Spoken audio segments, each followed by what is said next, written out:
104.9 XFM, Ricky Gervais, Steve Merchant, Karl Pilkington's pressing the buttons. Yeah.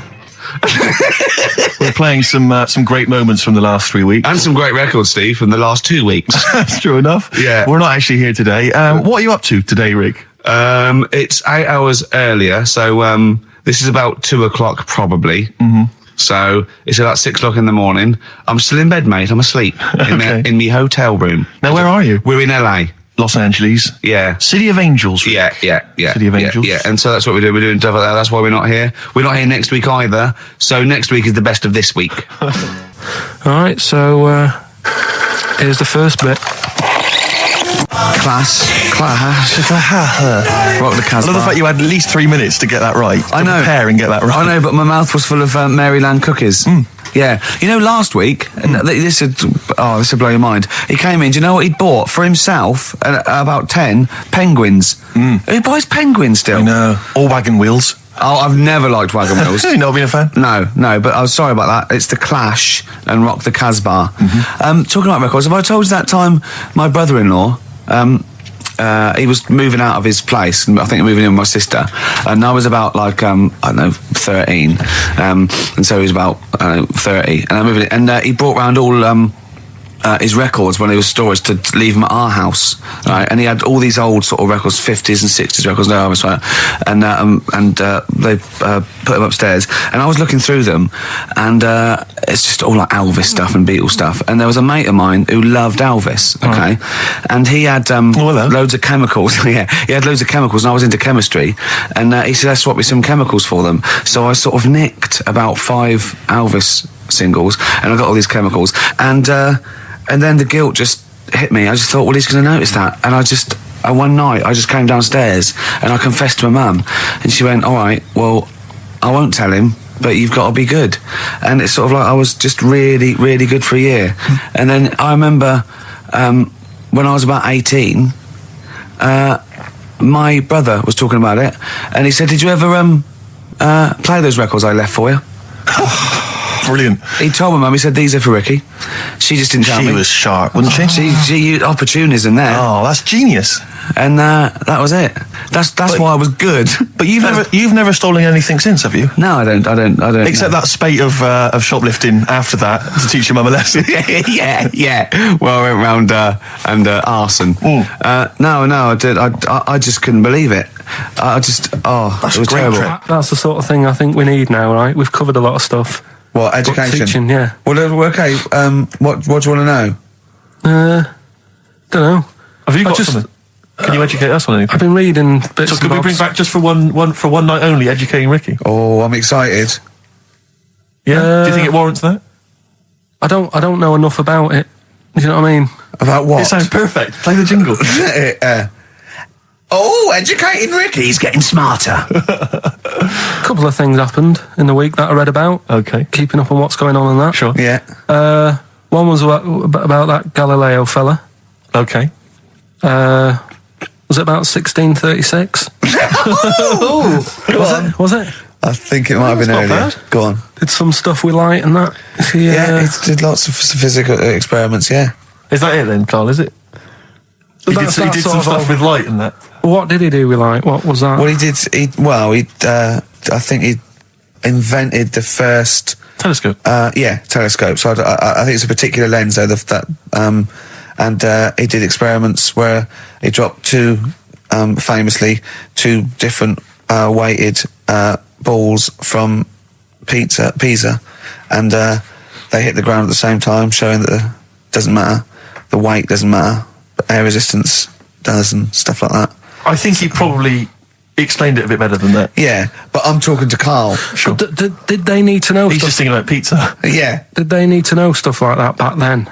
What do you mean, did they need to know stuff like that? It's just... There weren't people going around going, I've got to drop these 2 things off the bleeding tower of pizza. I just don't know which one's going to land first. Yeah, I need to know. Why do you need to Bring know that? me Galileo. Yeah. It's for a bet. Yeah. No, but if I was knocking about then, I'd be like, stop messing with that. we need a telly, or do you know what I mean? I bet he thinks the Flintstones is real. I know. That'd be brilliant. That's what I'd do if I was a caveman. I'd make a telly out of rock. Yeah. And a pelican And a as a car that I cement just mixer. ran along the road with. Yeah, exactly. Yeah, we need a car. Yeah. Well, we haven't really got the internal combustion engine. Can you stick your feet through the bottom?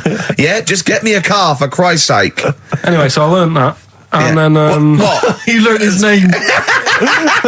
Yeah. Other people I learned the Brilliant. name of this week. Oh, if a chimp could watch telly. Go on, Carl, go on. Brilliant. I love that. That's like a ride song or something. That's my favourite one. Ride-ish. Ride-ish. Feeder. Just the way I'm feeding on XFM 104.9. Rick, quick question for you. Go I'm on. thinking a lot of people maybe are tuning in for the first time because of the advertising campaign. Sure. Should we reintroduce Carl again? I know we've done this a few times in the past, but just worried that people are going to not really kind of get the measure of him. I'm Ricky Gervais. I'm the one off The Office. Yeah. Steve Merchant. He's not the one in The Office. He's not Gareth. Some people think he is. He's got a funny, weird West Country accent All right. that actually Mackenzie was affecting for the role. Steve wrote it with me. He's the tall, lanky fella. Carl is our sort of, I say producer, but he's the one that pressed the buttons because I was Dog's too. body. Yeah, but I mean, it was just because I was too big to run the desk. Yeah. Too like important, I used to have to do. Literally too big. You couldn't get there. Yeah, and then we discovered that, you know, he looked a bit like a boring sort of, alright, but then when we sort of, you know, poked him with a stick, he came up with, he doesn't realise, but some of the I think, some of the some of the most funniest extraordinary things I've ever heard. Say hello, Carl. All right. Yeah. Well, classics, I think, so far, that have gone straight to the list include, have you ever used a Y front correctly? Yeah. Brilliant. You never see an old person Eating a Twix. eating a Twix. These are sort of things. He's back on his campaign to get rid of jellyfish. Why is that, Carl? Oh, did you see the paper yesterday? Go on. There's a jellyfish, right? It's about 15 foot long, about 5 foot wide, and there's a fella swimming next to it, and the paper's going, oh, look at this we've found, there's loads of them in Japan. Yeah. And it's because the water's getting hot, so it's making jellyfish really big. Oh dear. How's the campaign going to get jellyfish get rid of them? What's your point about jellyfish? They don't do anything. There's no point, they get in the way. Jellyfish, yeah. It ruined me holiday, because I got stung by one. Yeah. But you think the same thing about Liverpudlians, and we can't just go around, wiping out things that ruin Well, your let's holiday. do the jellyfish first, and then we'll move on to the scousers. Yeah. But I don't know what they do, and I'm trying to look on the internet. I've been busy this week. You're jellyfish now, not scousers. Yeah. You don't know what I don't know what they do either. To sort of try and work out what would happen with the sea if it didn't work, because they say like if there's What? no. Whoa. See, this is what we're talking about. Let's do it. People who've listened for the first time, they've got to listen to every word you say. You want to find out what would happen with the sea if it didn't work? If jellyfish weren't in there, do you know what I mean? Because stuff like coral, apparently the sea would be in a right state if you didn't have any coral in it. If fish, do you know what I mean? I always worry about how many fish we're sort of eating. Because you go past... Sorry? No, do you know, like, you go in Marks and Spencer's or Selfridges... There's loads of fish in there. And there's really fancy stuff that you think they've killed that, and it looks good on the counter, pretty impressive. Yeah. But is anyone going to buy it? Yeah. Do you know what I mean? It's a big, like, a shark sat in ice. Yeah. And you go, they've got like, a lot of fish... So you won't go around the Tate Gallery? Do you know what I mean? I've never seen a big shark sat in ice in Selfridges. They do it. And it's like... You go in the morning and you can go back at night and the same shark sat there and it's So you know it's the same shark, do you? It's the same one. So what, same face? Are you sure he just hasn't lost his mum? And he's just like, he went shopping with her Christmas shopping and he's just like, he's drowned, he don't know where, he's just waiting. You know I'm right. I've never seen a shark in Selfridges. Well, all right, then say maybe that's one day a week, but on other days they'll have like... Shark Monday. I think, Selfridges. Today at Selfridges is Shark Monday. Yeah. No, it's just that... So your point is that there's all these fish not being eaten. Yeah. So and they're being killed. They're taking them out of the sea, no one's eating them. And you're worried, that the sea's going to rise because the more things you take out? Well, we're just going to run out. Because the fish drink it, don't they? And that keeps the water level down. Yeah. No, well, you know what I mean? There's stuff that worries me. You're worried that... Was it you who said that you were worried that... Because, there's sponge in the sea. Yeah. But if they took it all away... No. Is that him? That's a Stephen Wright joke. Is that Stephen Wright? What's the joke? Sponges grow in the sea. That kills me. How deep would it be if they didn't? I love the fact that he confused you with Stephen Wright, who for a living purposely says ridiculous things. Yeah. Does that worry you, Carl? Well, think about that and play a record. What do you want? I'd love to. A classic, a beautiful song by Simon and Garfunkel called April Comes She Will. Now, you weren't speaking to Suzanne last week at this time because you said she had a haircut, probably quite an expensive haircut. She's a lady in media. She's got to look good. She probably doesn't go to the barber like you or just shave it at home. She probably spent quite a little bit of money on it. She came home. She thought, well, my sweetheart, my lover, my sweetheart, you know what I mean? The man in my life is gonna love this. Well, he adores everything about me. He's gonna love my hair. She walked in. Hello, Carl. All right. You look like Dave Hill from Slade. Is what Hugh said to the poor woman. And then talked about it on air. She was furious about that. So what did you do? Carl? She did listen, yeah. She wasn't happy. And she heard you slagging her hair off? Yeah. So this is probably annoying her now. Well, no, it doesn't matter. We can do a lot today because she's at work. So, and of course, no one's going to tell her. Let's have a chat about a fat arse, shall we? Hold on. Oh dear. You are in so much trouble. That's. Look, he's realised he is a little bit worried. Oh, didn't you go and buy her a coat or something? Took her out on Sunday and treated her to a new coat and that. Yeah. But I offered, I said as well, I said I'd pay to have it done again. Oh no, Carl, you have. Oh God. Oh my Christ. So she listened to the show. What did she say? You got home, she'd heard you slagging her hair off. Imagine that. He thinks that's a good thing. So like, we've won the polls. Brilliant. What are we doing? Well, you can have facial surgery now, love. It's sort of like, it's just, Christ. You offered to have it done again. Unbelievable. Yeah. But I got home and she's like all being moody with me, right? Yeah. You thought something's wrong, so you must have listened to the show when I was slagging off her hair. Well, his first thought was she's probably looked at herself in the mirror. She agrees with me. Yeah, that barber's been round again. Yeah. And she just said, "Oh, that wasn't very nice of you, was it?" Oh. So I just said, "Hang on a minute." I said, "That's what we do on the show. When I'm slagging off, Chinese people looking old or whatever, I said, you never interfere." Sure. I love the fact. She's got to get her priorities. I love the fact that she's in the same queue as a billion people you've never met. Yeah. That's fantastic. She's in the same queue. Well, look, you didn't complain when I was because Carl, I don't think Carl has ever admitted he might be in the wrong. Ever. Certainly not to you or I. So did you admit? That is so true. Isn't it?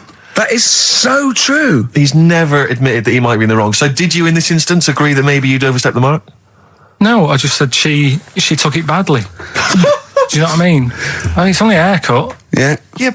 See, you haven't seen it, so you can't start interfering on this one. No, okay. No, I haven't seen it, but I very much doubt she looks like Dave Hill from Slade, who, if unless I'm mistaken, used to cut his hair with garden shears blindfolded. Well. So. You know what I mean? And did her teeth stick out and she started speaking with a Brummie accent as well? No, I've got used to it now anyway. So. And so did you bought? So at some point you came crawling back and you said, "Do you want me to buy you a coat?" I just said, "Let's leave that. Let's go out and have a good weekend." Sure. But get your hat before we go. And treat her to a new coat and that. It's a nice coat, so people will look at that rather than. Looking at the head. So does it do flash? It's got obscenities across the back. If anyone who knows Carl's girlfriend is listening, tell her. And maybe you're a work colleague and you're listening to the show. Because I think this is terrible. Get her to phone him now. Get her to phone him now. I mean, forget the phone on the XFM number. What's the fat ass complaint line? Because you are in deep shite. XFM 104.9 of a Saturday. Ricky Gervais with me, Steve Merchant. Hello there. But we're not here. No, we're away. So this is the best of, and I hope you're enjoying it. We certainly are. Made famous, of course, by Jimi Hendrix. Yeah. That's All Along the Watchtower, as originally done by Mr. Bob Dylan. On XFM 104.9 So, Carl, just take us through the moment where you gave this gift. Firstly, you went into Boots, right? You thought, all right, 100 condoms. Brilliant. Okay. Did you wrap it up? I don't know if it was 100, probably 80. Right, okay. Yeah. Right. You don't want to go mad, do you? Wrap them up. I'm just resting easy knowing that he's not trying to breed. Right. No. Yeah. So I got her them. I got her Grease on DVD because she's always watching that. Yeah. Right. Yeah. So just think of when her mum said, "What did Carl get you? Some condoms and grease." I was just so I'm glad he said on DVD.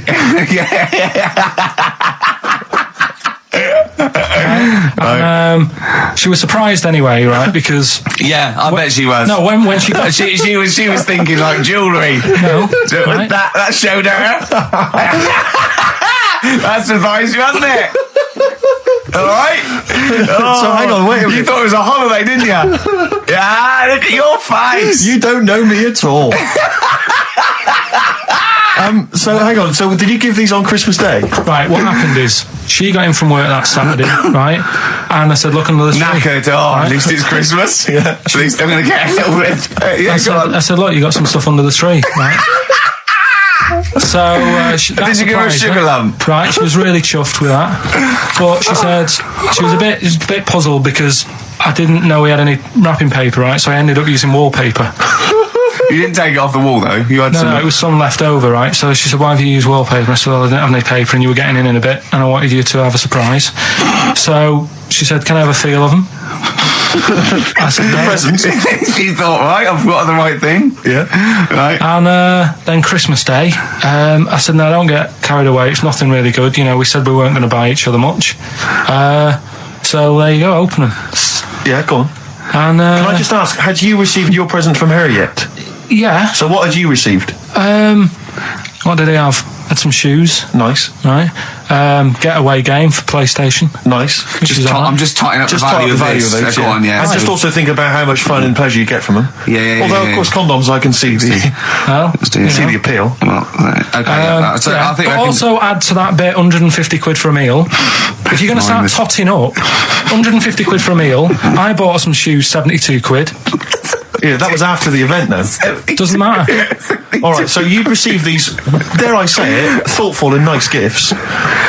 You handed over the box of condoms.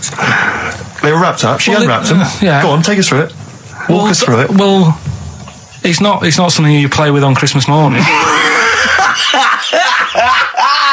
oh God! Oh, right. But when she opened What did them, she say? What did she say? I wrapped them twice as well, so she thought it was something really good. Extra Like, protection. Right. And So she thought it was something really good. and then So the disappointment would be doubled. Yeah, go on, yeah. then she just opened it and went, "Oh yeah, so what's on the telly?" And that was that. Ungrateful. That was What an ungrateful woman that is. that. Well, Fancy she got not, stuff. fancy not wanting I told her. a box of economy condoms from Boots. I said to her about the thing about, it's all about the surprise and that, innit? Yeah. You explained that to her? Yeah. What, after she'd unwrapped it? Yeah. Thoughtful. And she was all right about it. Yeah. She understood. Rick, I suggested to him that he buy his girlfriend a gift. I'm worried I've done more damage to the relationship by suggesting that than if he had just forgotten. Next time you've got to go shopping for her yourself, Steve. I think I might do. You've better go shopping for her yourself. I'm glad it's all over though. It's mental. Yeah. It annoys me. The whole thing annoys me, and she knows that as well. Yeah. She should know. What, she still insists on having Christmas once a year. Well, Wow.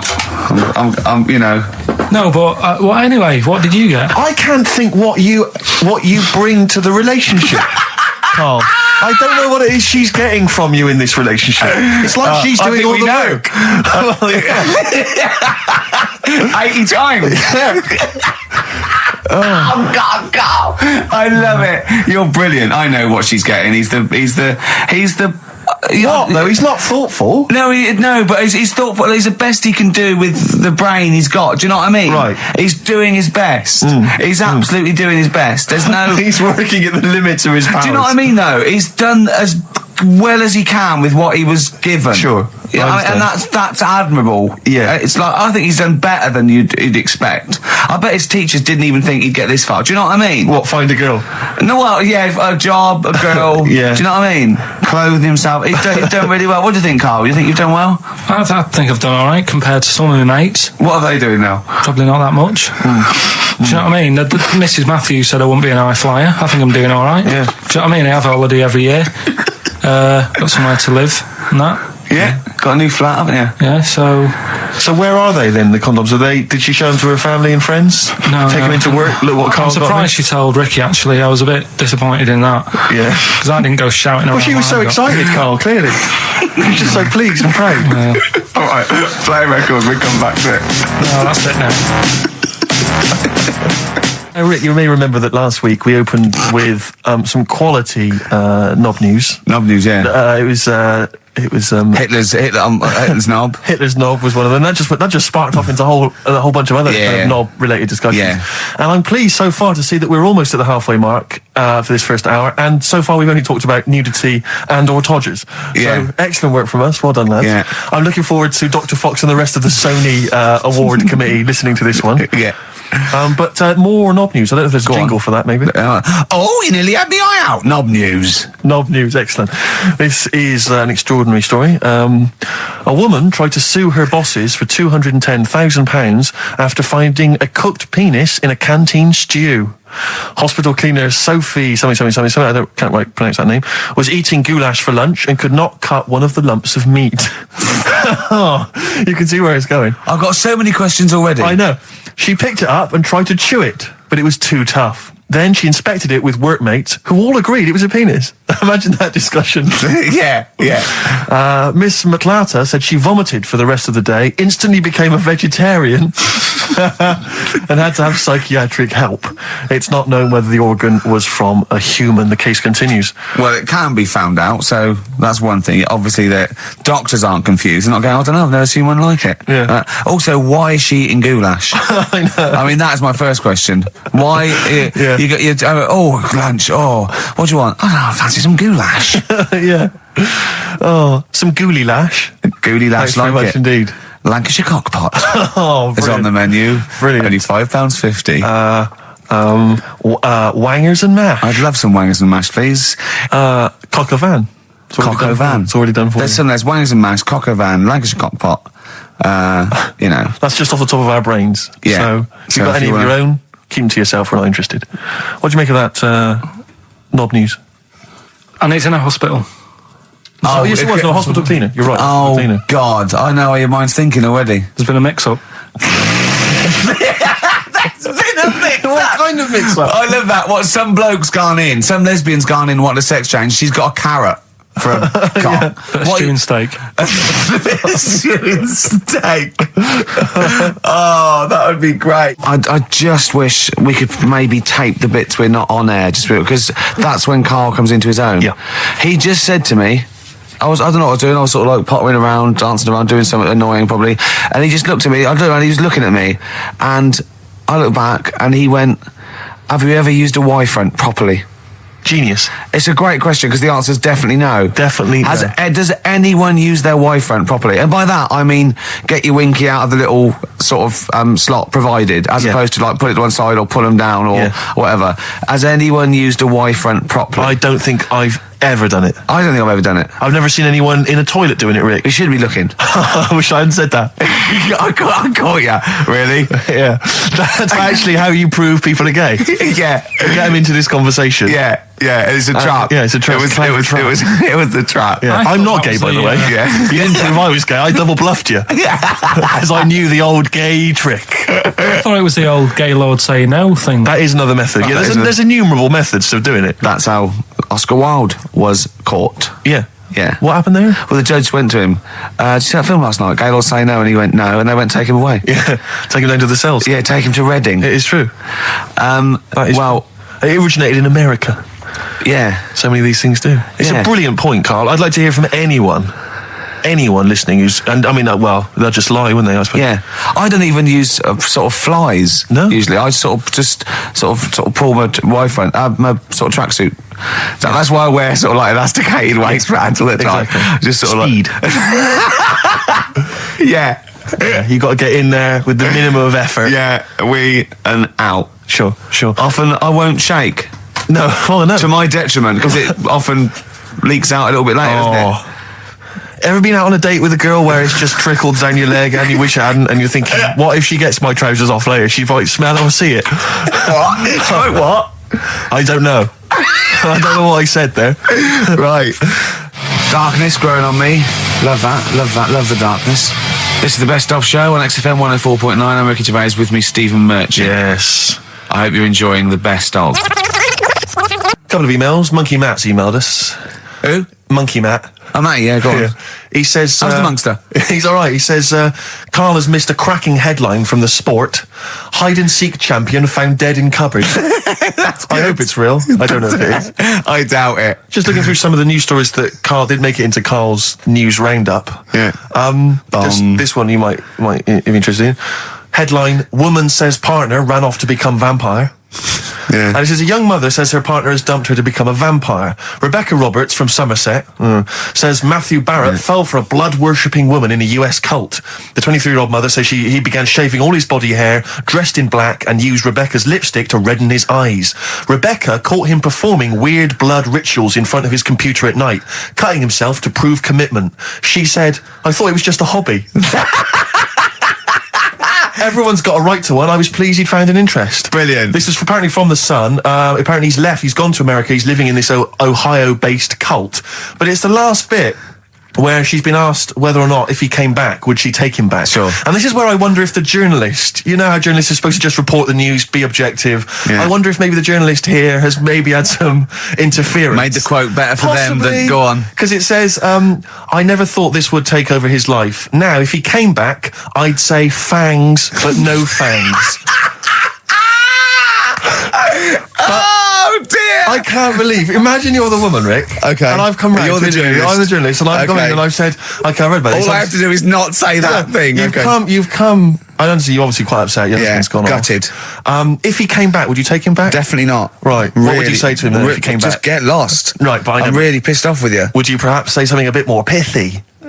Not in this situation, no. You're upset? He cuts himself, he drinks blood, he's left me. Sure, Sod off. I'm not interested, mate. Because I tell you what. Go on. I mean, I like what you said there, but I wonder if we could condense that a bit more. If he came back, would you say... Go away. Would you say something? Would you ever say something like, thanks, but no thanks? No, because it makes it flippant, because I'm really angry. I know you're annoyed. And I'm upset, so I wouldn't say... I certainly wouldn't say thanks. I might say no thanks. But what if you sort of said it like aggressively, like you were giving him the finger, thanks, but no thanks? Like you didn't really mean sort it. of sarcastically? Sarcastically, would you possibly say I that? might say thanks, but no thanks, and that'll be it. And that's and I'd leave it there. I'd never change that. Sure. I'd never change those words. Can I ask you a question? Go on. Do you like puns?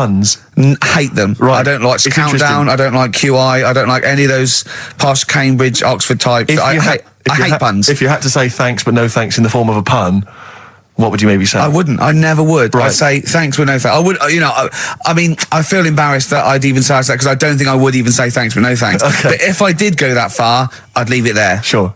So, have you ever noticed, as I have, go on, the similarity between the word thanks and fangs? Not really. It's very similar. Not Thanks, really. fangs, F-T-H, there's a K. Fangs very much. G, it's A and S. Well, the A, the N and the S, but that's about it. Would you agree it sounds marginally similar? Yeah, Is it possible you might one day say fangs but no fangs? I wouldn't know. Right. I could put that though, could I? But don't say I said it. Right. I mean, yeah. Fangs, but no fangs. Yeah. This is the thing.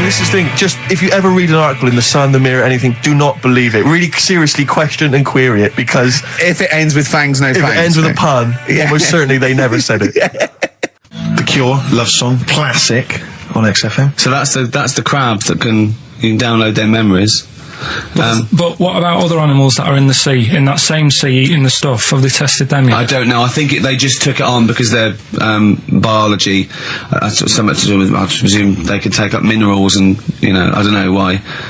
I don't know. But anyway, next one, this is just on the horizons, a bodybuilder, yeah? Married, freaky. married another bodybuilder, right, and they're pregnant, and they had these tests, and the baby was very large, but it was causing it pain, right, in the thing, right, and It's almost bizarre and after the female woke up pregnant after 7 months, and the baby walking around. No, it forced its way out of the vagina. Oh, no way. Yeah, it forced its way out, and it was almost had super strength, and it was pulling her along by the umbilical cord, and they had to, and it was a stone. Extraordinary. That's freaky. I mean, you're talking about freaky stuff. That's made up. What? It wasn't pulling her along. It was she could feed it. Exactly. And it was, do you know what I mean? Like, just went and just sort of squeezed its way out because it was ready, because all the hormones. Because it thought it was ready. Oh, God. Imagine that. Just waking up and finding that in the bottom of the bed. freak you out, wouldn't it? Because you think it was a nightmare initially. And it had hair and everything, didn't it? Yeah, because all the hormones there, like hair almost disappeared. There was something in the week about, you've got test tube babies and that now, haven't you? But they've managed to do it. I only caught half I knew he'd be more impressed by the crabs than that. He doesn't care if it's human. No, I am. I'm telling you though, that there was something. I only caught half the story because I was busy. But there's something about babies being able to be born without having any people involved. Or something. It's like putting them in an oven or something, and it's like a cake. And after a certain amount of time, it's ready. I think you can buy those in Argos for kids at Christmas. It's my first baby kit. Yeah. There's Play-Doh, I think, that they can buy. Yeah. So what do you think of that then? The baby one. Yeah. I prefer the crab one. Yeah. But the baby thing's pretty horrible. Yeah. So it was bigger than like the average. Both made up. We've made those up. Yeah, they're both rubbish. They're both they are both rubbish. Despite the fact they're both rubbish. Yeah. They're interesting. We made those up. Both those stupid stories up. Yeah. Imagine downloading a crab's memories and seeing its mum feeding it as a child. Both are rubbish. I had trouble. Yeah. I know I was going to have trouble with pushed its way out of the vagina. Yeah. I practiced that about 30 times yesterday with Stephen. I was going, I'm not going to be able to do it, mate. Yeah. I'm not going to be able to say that. Yeah. Are you disappointed? A little bit. The baby one's a bit sort of out there. Yeah. I wasn't really having that one. No. But the crab one, See, now, what's interesting, I think, is a useful experiment, Carl. I don't know what it's taught you about yourself, but would you say that that's revealed to you a certain thing? I don't know, maybe that you're a bit gullible. I mean, what I'm saying is maybe you shouldn't accept or swallow your hook, line and sinker everything you read on the web.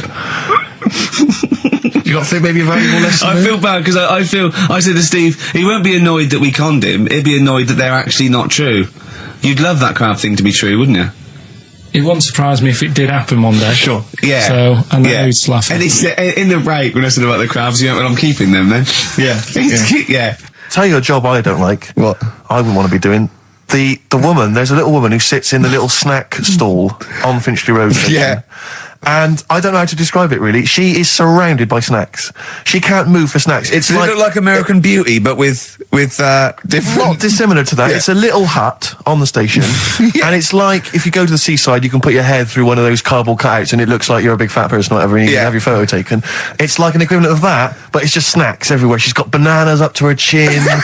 She's got chocolate coming down to her eyes, crisps either side of her. She can't move. She can't do 360 degrees. She's like packed in there. I don't know how she gets in there. I think they put her in there first, and they pour in the bananas. Yeah. And then they go pour in the nuts. She has 2 hours of makeup before they open. Exactly, yeah. Dressing her in there. Because I'll ask for something from the fridge, and she cannot turn her head to see.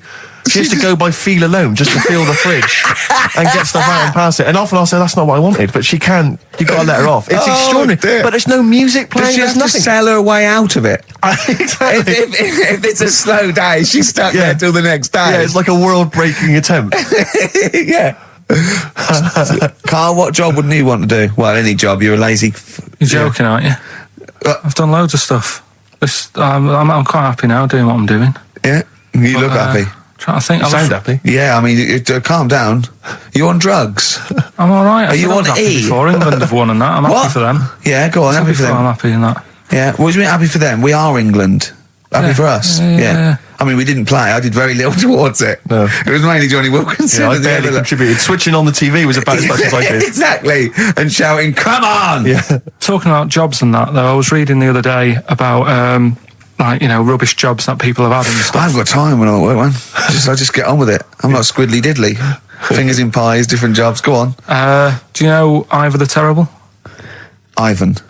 His Russian. Yeah, that was the Welsh fella. It was bloody awful, but not as bad as his Russian cousin, Ivan. Yeah. Go on. He had a fella doing some work for him. Right, this fella built his house. After it was done, right, the terrible fella was like, fella Ivan. He was going, "Oh, it's brilliant. You've done a good job there. Yeah. I don't want you to build another one like that." Took his eyes out. Just stopped him making an house like that. One? Blimey. That's bad, isn't it? Why didn't he take away his trowel? Then he could have seen, but he couldn't have built a house without a trowel. You can't build a house without a trowel. Yeah. Makes you I think, suppose he probably later thought that once he'd been nicknamed Ivan the Terrible. Yeah. He thought, why? Because you gouge people's eyes out. Yeah, but I didn't want to build another house. I know, but Take his trowel away. What would I have been then? Ivan the Crafty at most. exactly, yeah. Ivan the Jealous, Ivan the Spoilt Brat. But Yeah. Gout someone's terrible, eyes, that is bloody terrible. I'm surprised you're not called Ivan the... Do you know what I mean? Yeah, you're going to get on in history like with Vlad the Impaler. Yeah. He's mainly remembered for impaling people. Yeah, he did a lot of other stuff. Did a load of great charity work he did. The Not impaling remembered. is the thing that's really Yeah. gone down in history. When were you reading about Ivan the Terrible? No, it's just or little Ivor the stories. Terrible is the thing you remembered from this informative article. No, it was just little bits like that. Talking about him, there was a thing about someone who worked for that fella who painted the ceiling. Sistine Chapel. Yeah, Okay. there was a thing. A woman who worked for him in his house, and I love how you assimilate information when it's just bordering on the academic or just the interesting and true. It's wonderful. Ivor the Terrible gouged someone's eyes out 'cause built him an house. That fella who painted that ceiling had a woman work for him. Imagine if you wrote that down in an essay. Imagine if you wrote that in a school essay.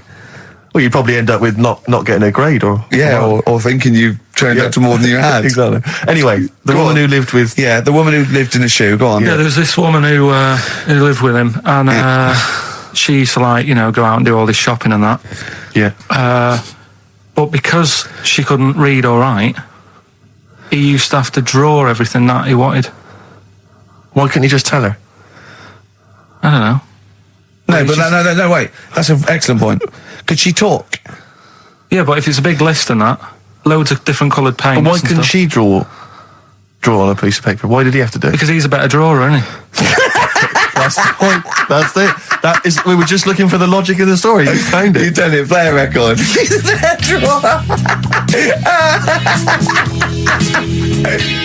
Oh, that was great. That was very, very funny. What indeed. a wonderful clip that was. I enjoyed Do you it. remember that? Yeah. Wow. It was a few weeks ago, wasn't it? Really? I mean, I think it was last week. we'd have to have very, very bad memories not to remember that hilarious clip. I'd like to hear that again, maybe in a couple of weeks' time when I'm away. Yes, absolutely. It's embarrassing, isn't it? And we, but the good thing is, on telly, I feel a bit guilty about putting out shoddy rubbish because I'm getting paid an awful lot. Yes. But here, I don't give a They can bleep that. They will do. Well, I didn't really want to make it a Christmassy type show because I don't really interested? like it. Oh, he's done it again. What you did Christmas once, didn't like it. No, my dad always said. All right, steady on. Dad said Christmas morning was for for me. So he used to stay in bed. So he never. That's brilliant. That's a great thing to say, isn't it? Yeah. Christmas morning's for you. Run wild. Do what you want. Just don't bother me. I'm going to Honolulu for 2 weeks. That's great. Dad, it's Christmas. Do I have to do anything? No. So my mum used to get up because she used to like to see my face light up, when I open my presents.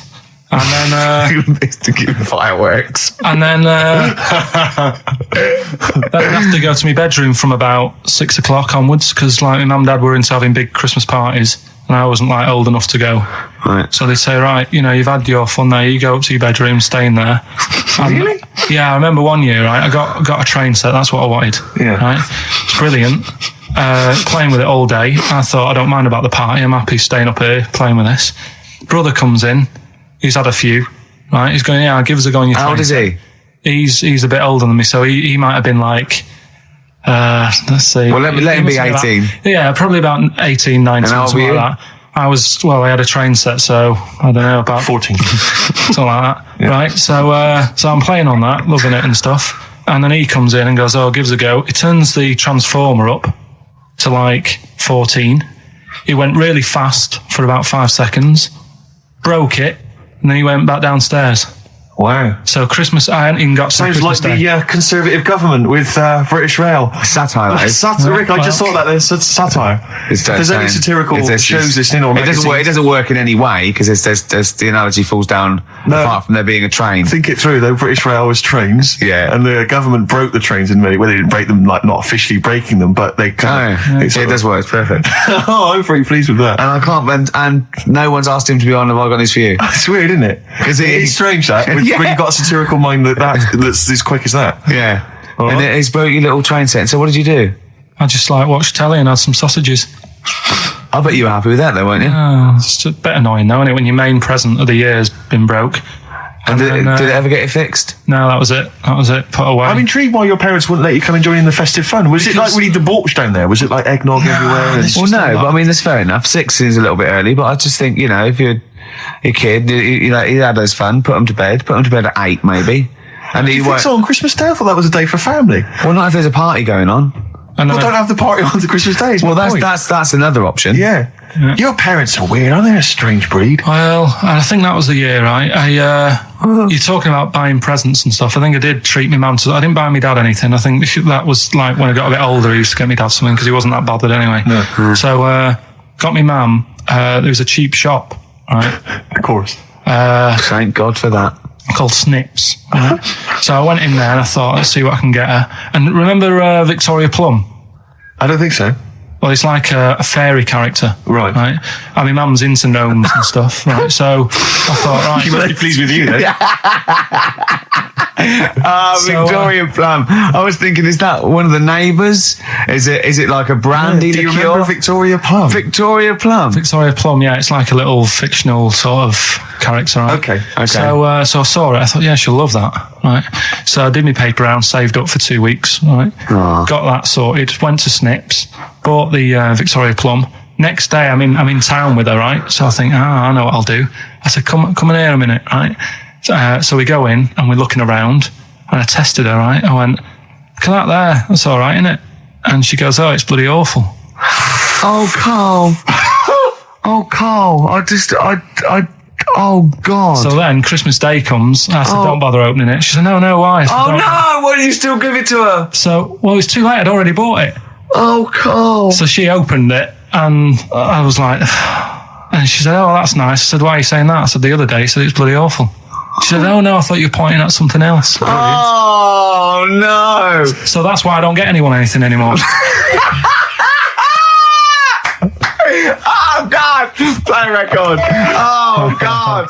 Oh. You know, I've never been a religious type. You know, if people want to do it, I let them do it and what have you. Good of you. But out of all of them, I want one that's not going to take over your life. I don't want one where you've got to get up 3 times a day and you've got to go and pray and that you've got to get up early.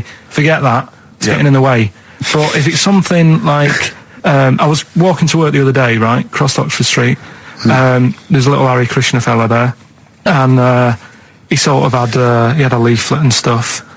And he said, you know, are you interested? And I said, what do you do? And he said, well, you know, we're against getting stressed out and what have you. And he gave me a plum. They hand out food for some reason. But I sort of asked a few questions. That's just the imagery. These 2 bold people, one of which is wearing an orange smock. Holding a plum in the middle. He hands the other one a plum. It's almost like you can imagine some kind of religious painting. Exactly, yeah. But you know, what is their sort of main thing? Because he didn't really tell me that much. He was a Japanese bloke, so I didn't know what he was saying that much. Why? He wasn't speaking English? Not very well. He wasn't the best sales bloke to send out for them, is what I'm saying. Yeah. But what's that? Are they? You're saying they're nothing like? Well, I believe Hare Krishna is a kind of as an offshoot of a sort of Buddhist faith. It is. I think they are Buddhist, aren't they? Yeah, and obviously their kind of trademark, as it were, is that they have to say. I believe they have to say Hare Krishna, Hare Krishna in a certain rhythm, in a certain order, a certain amount of times per day. That's why you see them walking down the street saying Hare Krishna, Hare Krishna, because it's actually a sort of religious chant which they're obliged to do. So you see, even if you go into the Hare Krishna faith, you may find yourself, you know, in Tesco or whatever, forced to say Hare Krishna, Hare Krishna, perhaps out loud, not just thinking it. Yeah, no, out loud. You can put it on an iPod and you can put that on an iPod. No, it doesn't count. No, I think you have to actually say it. So I guess that kind of eats into your social life a little bit. And there's the wearing orange as well. Particularly frustrating, I imagine, if you're in a cinema or a library. A little bit awkward there, you know, midway through. Or Star you Wars, live next door to a bloke called Hare Krishna, yeah, who constantly thinks you're calling him. Yeah, that probably. Yeah, so that's in essence. I mean, I don't think we've quite done the Hare Krishna faith its full service there, but so interesting to you. I mean, you got handed a plum. You've been treated well by them. Yeah, well, but he couldn't tell. I just wanted to know how much time it would take up. What are the benefits? You know, what can you do? What can I think the benefits are they probably don't get stressed out. They've probably got that sort of that zen, that chi-ness about them, where they try and interact and quite meditative. Yeah. Yeah. I've got some nice trainers as well, don't they, with their orange. What are you looking for then in a faith, Carl? You say what are the benefits? I mean, obviously Catholicism, you get the communion wine and bread, so... Yeah, but I can afford that. Right.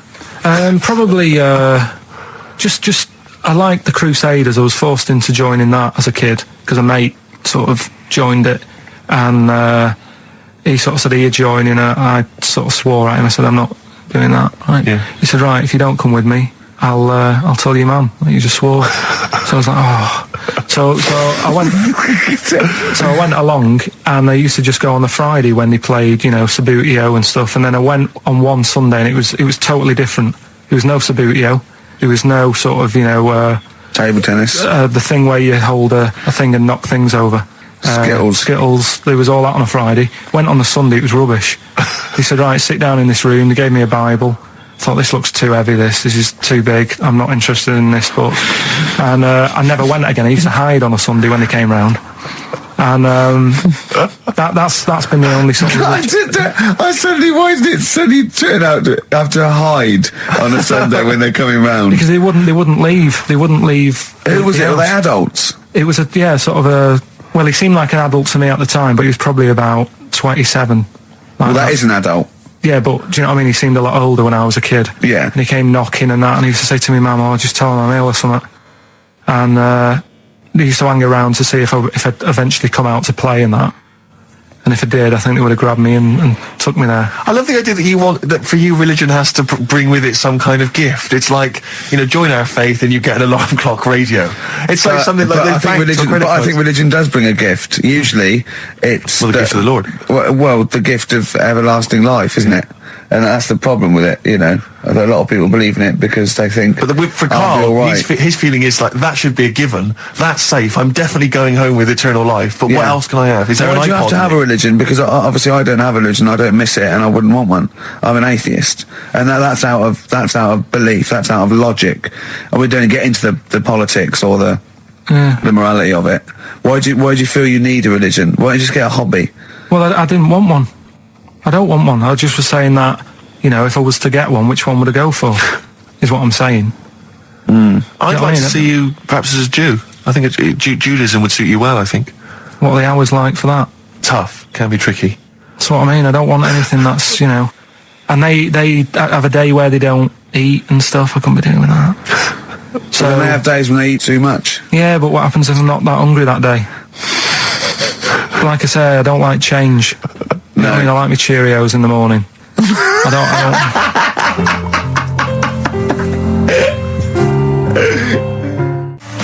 That was Radiohead and They're There. We're Not Here, alright? Pre-recorded. Coming up is one of Carl's little things. Enjoy it. Anyway, Carl, look, you almost let it slip then as you were talking about your filling out that application form. There's some big news that everyone needs to know, which we were stunned by in the week, although the more we sort of talk to you, the more it starts to fall into place. Yeah. But Carl, what's the story? That I haven't got me exam results from my GCSEs. He never turned up to get his exam results. I was working. And so, how many did you take in the end? Because you weren't even sure about that, were you? You think you took maths and English, don't you? Yeah. And you think you've handed in the artwork for art, don't you? Now, art was continual assessment, wasn't it? Coursework. And what was the you made? I made a man sort of putting his arms into a car. You made a model of a man putting his arms into a car. What was this? So that one's passed. Was that this is a homage to break-ins in Manchester? Was this? What was this? Oh look, he does what he sees. Yeah. So you've got that. That's safe. You definitely got that one. So you've taken art. You've taken English and maths. You think? So this is what we're going to do, listeners. We're going to try and find out his exam results for him and tell him next week. Live on air. We're going to call his school, we're going to try and track him down, and we are going to have a little envelope, and we are going to give Carl, at the age of 29, his O-level results. GCSEs, yeah. Now, Carl, so you took maths, yeah. You think, you took English, do you remember turning up to do those? Do you remember sitting in the room filling in the forms? Yeah. Okay, and how did you feel you did? I don't think I did well. You don't think you did well? Did you revise? No. Why didn't you revise? Because I don't really believe in it. Okay. Well, it's just like, if you don't know it, then you don't know it. You shouldn't have to start looking at the book. If I went to like the hospital, Yeah. and the doctor said, "Oh, you need your appendix out," but hang on a minute, I've just got to read up on it. Yeah. That isn't good enough. Okay. He should know, and that's the way I feel about it. To be fair, though, he did do the revision beforehand. Yeah, they don't usually pass on, maybe when they're in practice. Yeah, information they took in by osmosis. Yeah, yeah, and bloke comes in and goes, "Can I just see what you did with that?" And I goes, "You've passed." Yeah. Phew. That's a good one. Yeah. Good job I watched Casualty. But I was in the cinema, it's not long ago, and, I went to see that. It was, I think I was off to see that film, Crouching Tiger, Hidden Dragon, or whatever it's called. You know, well, they could be on the phone for that because there's subtitles. So it's not going to ruin it, is it? Yeah, it wasn't her. I was sat next to another woman. She was crunching, a big fat woman. No, but he's got a good point there. Loads of people could be on the phone in there, and it wouldn't sort of niggle you. Fine. Well, at least we've cleared that. Imagine if that was true. No, because it's like when you go on the tube and read a paper. There's loads of noise, but you can still concentrate, can't you? He's got you. Do you know what That's I mean? such a great point, isn't it? Right, yeah, because it's so easy to lose yourself in that magic realism world, with all the sound effects and music and surging, exciting noise, and there's a woman clattering on going, "Yeah, well, I'll probably meet you later, Stan. Should we get some Diamond White in and around by the park?" Yeah. Switch off. I do it. Yeah, but we know what you're like. Yeah, you can switch off, Carl. It's like you could turn your ears off. That's the skill you have. It's not the ears, it's the behind the ears. Yeah. It's the process between the ears and the brain that you can switch off. So you can still hear all these things like a cat. But I was in there, there was this woman sat next to me, she was a big fan one, she was crunching on some popcorn. Again, that's a crime. Why they're selling popcorn in cinemas? I don't understand why She the needs to noisiest... eat regularly, Why the noisiest food in a cinema? Yeah. I don't understand why that's come about. Yeah. Really makes me angry. Yeah. Exactly right. Smoothies. We want smoothies without straws. Exactly. The trailer for that film AI, Artificial Intelligence, came on. Remember that? And the tagline was, "David is 11 years old. He weighs 60 pounds. He's 4'6" tall. He has brown hair. His love is real, but he is not." Oh, yeah. And she just went, "How old was he again?" To her boyfriend. Right? Just ruined everything. War film trailer comes on for some Pearl Harbor or something. She goes, "Yeah, I don't fancy that. Just announcing this, don't fancy that. Too many war films." So then the trailer, then the opening credit comes on for Crouching Tiger. Before that, that thing that comes up that says it's signed by the BBFC and it has the kind of certificate and everything, and that certificate to say what age you have to be. That came up, and it said Crouching Tiger, Hidden Dragon, in brackets subtitles. She went, "It's not subtitled, is it?" I thought this was the most famous foreign film for years. It won Oscars. It was a huge film. Everyone knew it was foreign. She goes, it went, and so the credits begin. It says Crouching Tiger, Hidden Dragon. She went, "Stupid name for a film." What? She just wanted paid to see it. She was with her boyfriend. So then it starts, right? And obviously it's in Japanese or Mandarin or something. She's like, and they're all talking in Japanese. Japanese or Mandarin. Whatever it is. So they're speaking in this, Japanese language, Oriental language. And she's going, "Don't they sound stupid? Hot ching chong chong chong chong chong. Don't they sound stupid?" She was going, and then the subtitles come up, and it's quite a weird kind of strange language they're talking. And she was going, "Can't make the subtitles out either. It's both gobbledygook." Just wittering on every step of the film. I totally agree with you, but what I like in your telling of it, I know you start getting quite emotional. I'm genuinely livid. But she went Mandarin or Japanese, some Oriental language. And Well, I don't know what it was. It's a strange language. It's a strange language. Well, anyway, oh dear. So then I moved. I climbed over several seats, made a big huff of, make a big show of moving. Yeah. Sat next to a guy on the phone, just chatting on the phone. Oh, I'd have gone mental at that. So now I hate that film. I didn't enjoy it. I don't like seeing it. I don't want to even think of it. The subtitles, isn't it? Well, rubbish. That's why I get videos. Yeah, I should have thought that through, Carl. You're absolutely right. Lamb chop. Yeah, let's play Lamb Chop. This is brilliant. This is from this CD that came out recently with Uncut magazine. Occasionally they put out some quite interesting free CDs, and this was one that had various covers of Rolling Stones songs, and a lot of them were quite shoddy. But this was a brilliant, specially done, I think, for the CD. It's Lamb Chop doing a version of quite an obscure Rolling Stones song called Backstreet Girl. It's just beautiful. Let's hear it. Rick, I sometimes get off at the Tube at Tottenham Court Road if I want to look at the record shops before I come into XFM. And I always cut through Chinatown. Oh, yeah. And every time I come through Chinatown, the same thought always strikes me. I always feel like I want to just gather all the little locals, all the little Chinese fellas, just gather them round and just go, "Guys, in what way is this a town?" It's not, is This it? is not, at best, what you've got here is a novelty street. Yeah, Gerrard Street is not a town, No, mate. it's not a town. You've had this here for like you put a 100 little years. It's not pagoda. expanding. Yeah. You can't just call it Chinatown and claim it's a town. If I was them though, and you do that, I go. What are you talking about? It is a town. It is a town. It's What, our in what town. It is a town. It's our town. We got all lots of stuff. Where's your church? Where's your mayor? We needed. We got a betting shop. Not enough. It is. See, all you've got here is restaurants. No, that does not a town make. no. Got a little supermarket with snacks. What does it sell? Snacks. Specifically, I would imagine crackers. Yeah. Do you want to buy a dragon? Do you want to buy an ornamental dragon? If I wanted to buy one, this is where I would. Do you want to buy a gold dragon? Is it made of gold? No, it's made of plastic, but it's sprayed gold. Do you want to buy that? It's not a town. It is a It's town. not a town. Yeah. And it annoys me because when I first came to London, I genuinely thought Chinatown was going to be this amazing, what they've got there is You'd hear a gong and every time we went in there, and there'd be rickshaws and people walking on those little sort of wooden shoes. You know those ones? They're brilliant. They are just comping around in them, but nothing. It's nothing. It's just exactly. Yeah. It just reminds me of have you ever been to any of those sort of museums? You tend to have them up north where they've got you sort of sit in a little cart and it sort of rides you through kind of, I don't know, it might be Newcastle, the Victorian era. Yeah. Can I have half a pound of those sweets, please? Exactly. Of course you can. If there was some animatronic men, it would just be an exhibit. Yeah. Although Their concession to being 100 years ago is that there's some scales in the shop and there's a horse outside. Yeah, that's it. That's it. Exactly. Yeah. The traditional sounds and smells of old England. And the voice of going, of course, there was no television. Exactly. Amazing. Yeah. Amazing. Brilliant. Yeah. Welcome to Chinatown.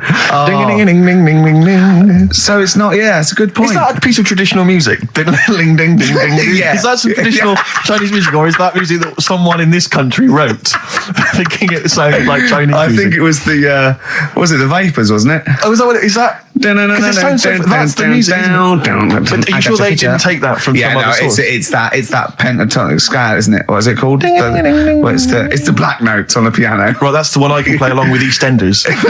Yeah. Do you know what I don't get with it? Go on. Chinatown. Yeah, Chinatown, because I always walk through it on the way to work. A couple of things annoy me. First of all, I think it's bad business, just because if you've got a Chinese restaurant, put it somewhere where there isn't any others. It's a good point. Yeah, but it's also a community. They're not just a theme park for other people. I remember going out one night with Suzanne and some friends, and you got there and there's so much choice. It's that dilemma of, forget it. Well, not really. Specifically, do you fancy Chinese? Well, no, but why don't you go to the one with the dead ducks hanging in the window? That's my favourite. That's the other thing as well. It's like, normally you put your good stuff in the window. If that's what's in the window. Yeah. Yeah. And the other thing that annoys me, walking through it today, there's always lard on the floor. What, in the street? In the street. It is, honestly. I'm scared I'm going to slip over. It's because of all the restaurants and that. But why is it? That's another point. Well, it's not oozing out of the restaurants. No, but why is it? I don't know what they do. Careful. Listen, no, but why is That's why they used to wear those little wooden shoes.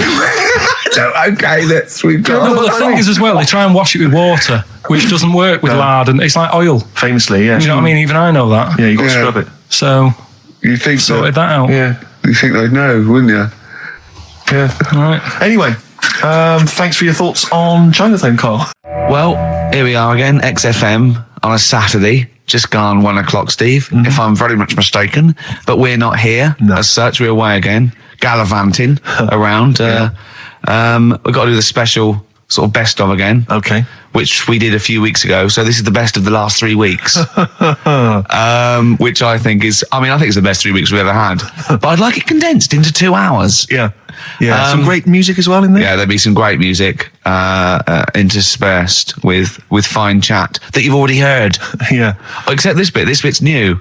We've actually, out of the kindness of our heart, we've come in last week. Yeah. Yeah. And we've done a few clips just because we felt a bit guilty about shooting off. Yeah. I mean, even now, having heard this link, I'm beginning to wonder if it was worth our time. Yeah. Well, should we play a classic link? Let's play, what, from the last 3 weeks? After this is Feeder. All right, so here's the first bit. Now listen, I'll give it this one. This is an easy one. Now just think, right? Think just what it means. They're not that hidden. They're not that cryptic. Just think what this means, okay? Okay. When the hares addressed a public meeting and claimed that all should have fair shares, the lions answered, "A good speech, hairy feet, but it lacks claws and teeth such as we have." How would you use that? No. What do you think that means? This is translated from the, I don't know, Greek or something. I don't know. It was Aesop. Where's he from? Greek. Yeah. So shall I do it in my own language? Okay. So what would happen if there's hares and they have a meeting in the jungle with like loads of lions and go, "Hey, hold on, wait a minute. I think we should all be equal and share everything. All right?" And the lions go, "Well, yeah, it's easy for you to say. We've got claws and teeth." Yeah. What does that mean?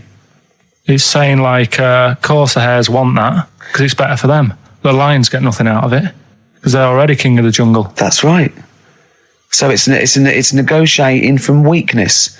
Anyone can negotiate from strength, but negotiating from weakness is it's be lovely. It's a lovely utopian look at the animal kingdom. But the way you said it is better than the way they worded it. Well, that's because Ricky's very much the modern Aesop. I mean, many people have thought that. You know, that's why he's getting a lot of awards with the TV show. For him, that's a fake. So look, hey, I'll take that home and read ones you like and tell me about the ones you like, ones that click. I don't care if you only come in with like one or two. Go, I'll tell you what, Rick, there's one thing that I've learned from that.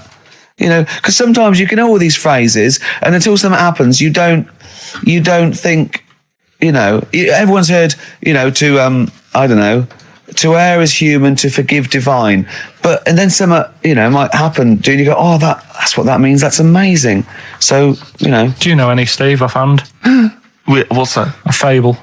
Well, I would imagine that the most famous one I've always remembered is the lion with the thing in its hoof. Do you remember that? Paw. The lion, yeah, with the spike in its paw, and a smaller animal gets out for it, but it still attacks it anyway. Well, that's life, isn't it? Well, I read one the other day, actually, which was very interesting. It was one that the famous film director Orson Welles said. Oh, yeah. Which he said, apparently there was a bear going across a lake, wading through the lake, and a scorpion said, "Well, let me go on your back, will you? Come on, just let me go on your back. We'll go across. It'll be brilliant." He goes, "Well, no, you'll just sting me." You go, "Don't be stupid. If I sting you, you'll die, and we'll both drown." And he goes, "Oh, fair enough." Who was doing the stinging? The scorpion. Right, okay. And the bear's wading through the water. Yeah. So the scorpion jumps on the back, and they wade through the water, and halfway across, the scorpion stings the bear. And the bear goes, "Well, we're both going to die now." He goes, "Yeah, it's my nature." I thought he was going to say, "I can swim." Oh, you're the best. What's the one about... Does that mean anything to you? It's my nature, i.e., you know, that's in my nature. That's the way it is. That's what I do. Yeah, I'm a scorpion. Yeah, one of my favourite ones. These don't mean anything to you, do they? I mean, one thing is you're not impressed by them. They're all right. What about this? What about this one? Don't trust bears. Here's one of my favourites. What? He said, "Well, why not just say don't trust bears?" The bear's the one that was too trustworthy. Don't trust scorpions. Yeah. Right. Here's one of my favourite ones of all time. Okay. A lion is dying. It's an old lion. He's in the front of his cave, and all the animals come around, like the foxes and the hyenas and the rabbits, and they're all taking the piss out of him, and they're laughing at him, and they're laughing, going, "You can't fight us now." And just before he dies, he goes, "Fine, but I was a lion once." What does that mean? Don't know. Well, he's saying it's better to have lived and had what I had, because I was great, if only for a short time, and you lot are still alive, but you're nothing. You're rabbits and hares. I was a lion once, so you know. Are they always using animals for these stories? Well, yeah, I could change it to refrigerators and household appliances if it would make it help, but animals, you know. I remember the one about being ill a lot, and you say something about go on. you know, if you keep doing that, if you keep having time off, well, I won't believe you. That's the boy who cried wolf. Is that right? Yeah. Do you know that one? Have you heard the famous one? This is probably the most powerful one. When you're pulling a face, and they say, "Well, if you keep doing that, the wind changes." I've heard stay like that. Because you know that's scientifically proven. That can happen. That can happen. Should we have hip hop hooray? Yeah. Are you queued up for that? No, but go on, you... Carl, sort it out, mate. I was going to No, come on, this is what I asked you to play, mate. If you've not, you're getting too big for your boots now with your showbiz lifestyle. You're not paying attention, are you? You're not playing the record if you want you to play it. Heat magazine's favourite. Yeah. Okay, so, you dropped that. CD now, that's clumsy. Oh. With the big I can't believe Fables are great. He's not impressed, is he, really? I am. I mean, once I take this book home tonight and have a read, I might change my mind on them next week. You're coming all stressed. I'm not impressed with the ones you've been talking about, I must admit. Okay. Coldplay, The Scientist on XFM 104.9. Right, competition, isn't it? No, it's Educating Ricky Part 2. Oh, is it? Yep. I wasn't even listening. He's doing all the work, I wasn't even listening. I want to spill some water on that. Right, what's this one again then? Right. What's the teaser headline? Teaser headline is, What's Tomato With You? Brilliant. Yeah. Go on in. How excited were you when you came up with that? You couldn't wait to come in and tell us, could you? I think it's a good one because you won't forget it now, will you? I mean, like the worm one. What's so special about the worm? A lot of people think that if you cut a worm in half, 2 worms will grow, but no. What happens is if you cut the head end slightly nearer the tail than the tail will die, but the worm with the head will be okay. So, it's exploded a myth, and it taught me something. Right, so the second one, part 2 of Educating Ricky. What's Tomato With You? Yeah. What this one's about is, ages ago... This is scientific. It's never a date. There's never a country, a location. Okay, settle down, children. This is A-level history. Right. Once upon a time. Yeah. When a mental place with swords was a king, forget his name, but he was a loony. And it was literally ages ago. Yeah. So, good luck in the exam. Yeah. Right. So, all right, many years ago. Oh, yeah, cleared that up. They thought tomatoes were poisonous.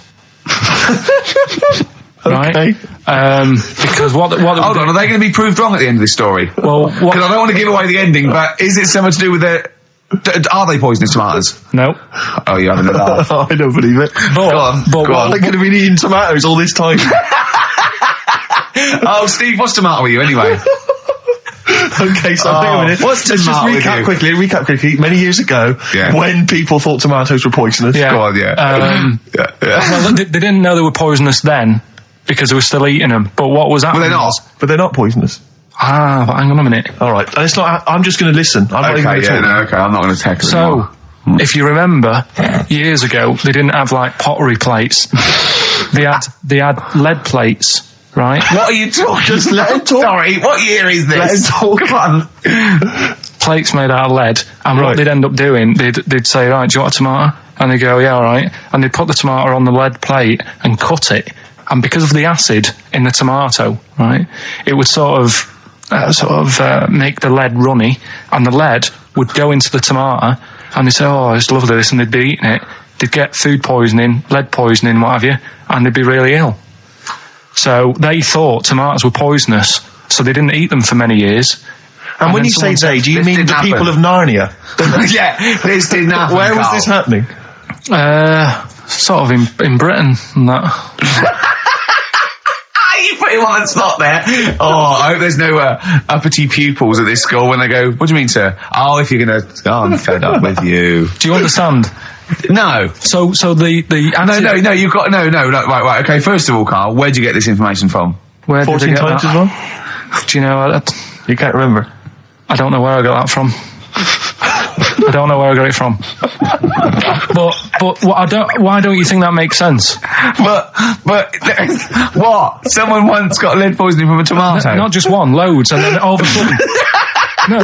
Why is this educating me? Because I'm telling you that tomatoes... I can't take anything away from this. Yeah, I don't know what to take away from this. What have I learned? Don't mix lead with tomatoes. Why is this educational in any shape or form? What are you telling me? A long time ago in the land of Glunk, right, where the ninnies did slib, right, they thought tomatoes were poisonous because they ate plates of lead. What are you talking about? Yeah, but we all know tomatoes aren't poisonous. Is that what we're taking from the story? Is that the moral of the story? Don't believe these people that I'd never heard of before. What are you talking about, Carl? I think it's a bit weird. It's a bit weird, yeah. It's the same people that were spreading those malicious worm rumours. My hangover's coming back. I've got to get some water. Play a record that was rubbish. There's that one that a bloke, right, was going to get a phone call at 4 o'clock to find out if his business was, okay, right? And if he didn't get the phone call, he knew he was broke, destitute. So dead on 4 o'clock, the phone didn't ring, so he went up to the roof of his office and he jumped off to commit suicide. And as he was passing his window, the phone was ringing. Oh, no. Carl, it didn't happen. Didn't happen. Think it through. Think it through. Who told that story? Who told that story?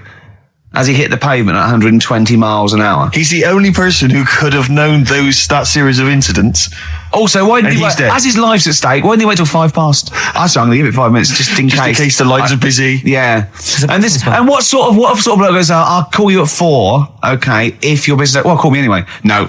If I don't call exactly 4, then, no, you commit suicide. Commit suicide. I would, because if I don't call at 4, that's the end of it.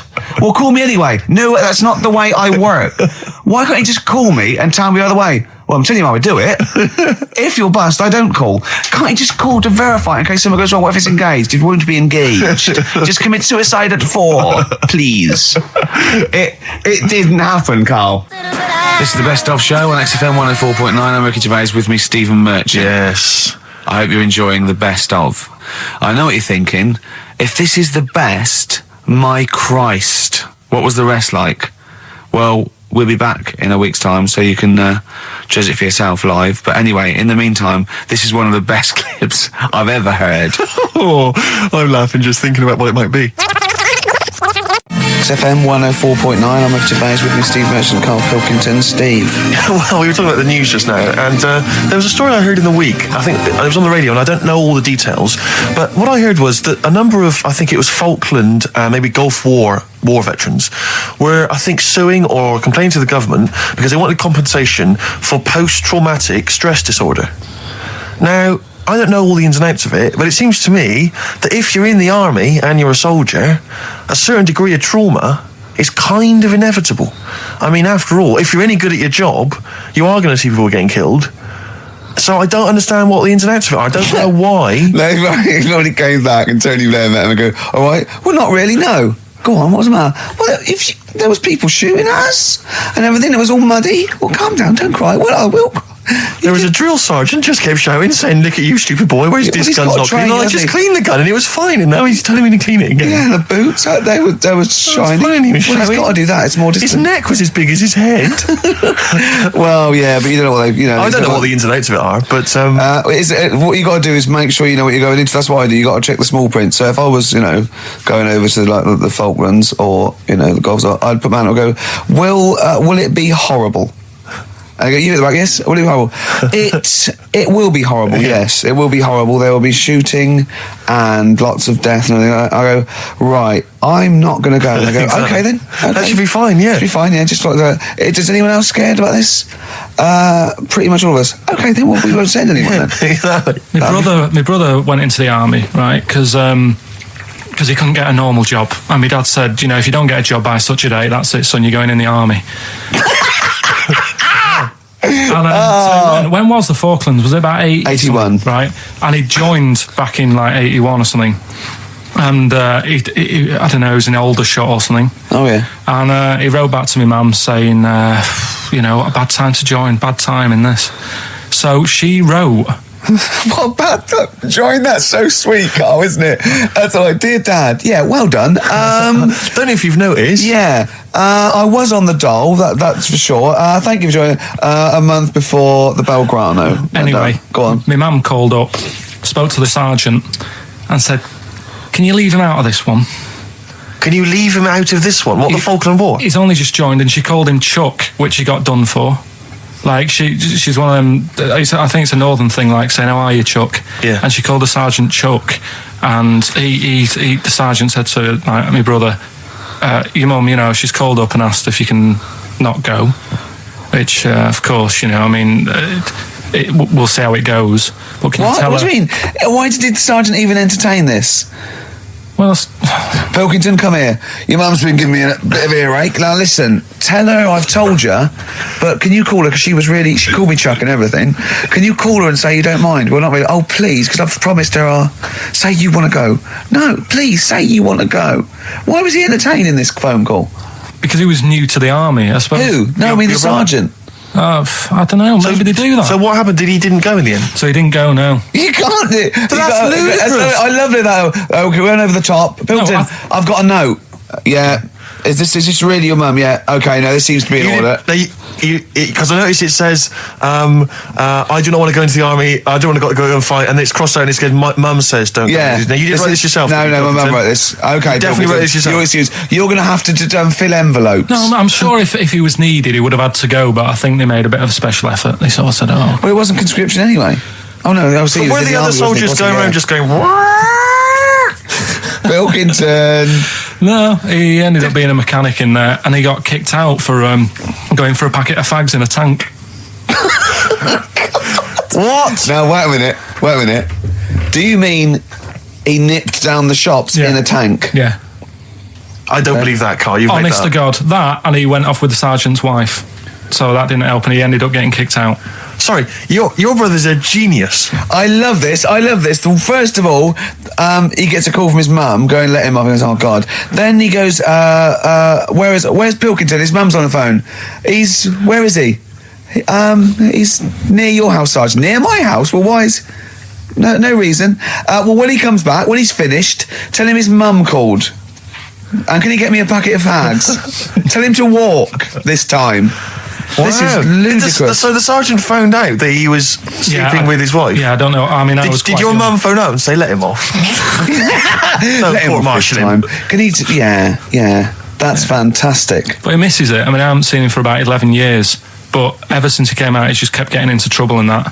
And the army, people slag it off. But I think if you're a certain type of person, it's good for you. It didn't straight him out, did it? No. He was going down the shops in a tank, he was shagging someone behind their back. It's really weird. It's like back then, he was like a proper adult and he had a house and he collected crystal with his wife and that.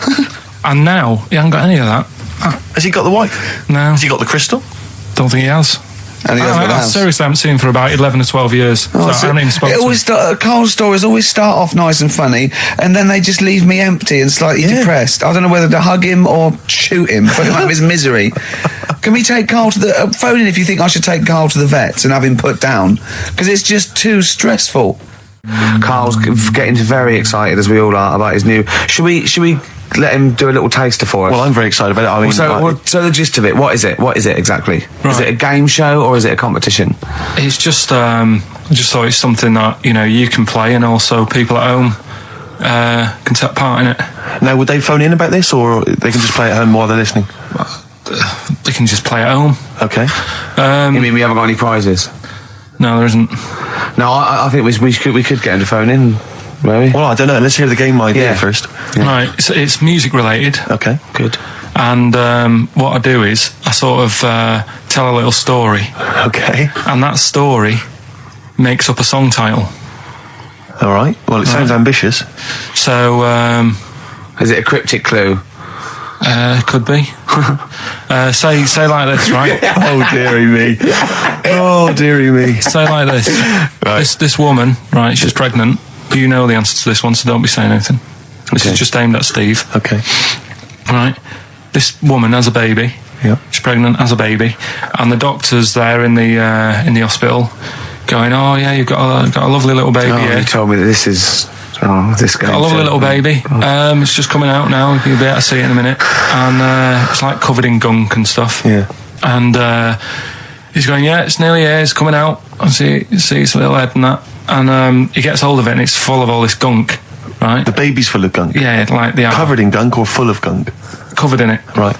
And he goes, here you go, get hold of your baby, and he drops it.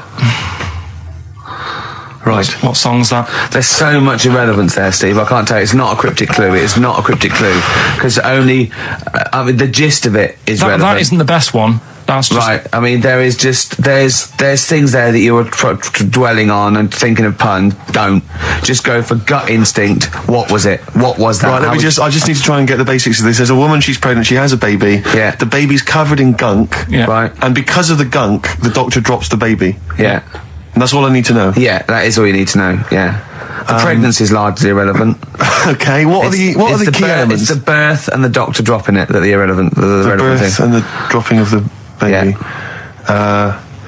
I've absolutely no idea. I can't even begin to guess. Think about what's happened here. Oh, Carl, she's had a baby, the doctor's trying to deliver it, he's saying it's a nice little baby you've got here. This is all irrelevant.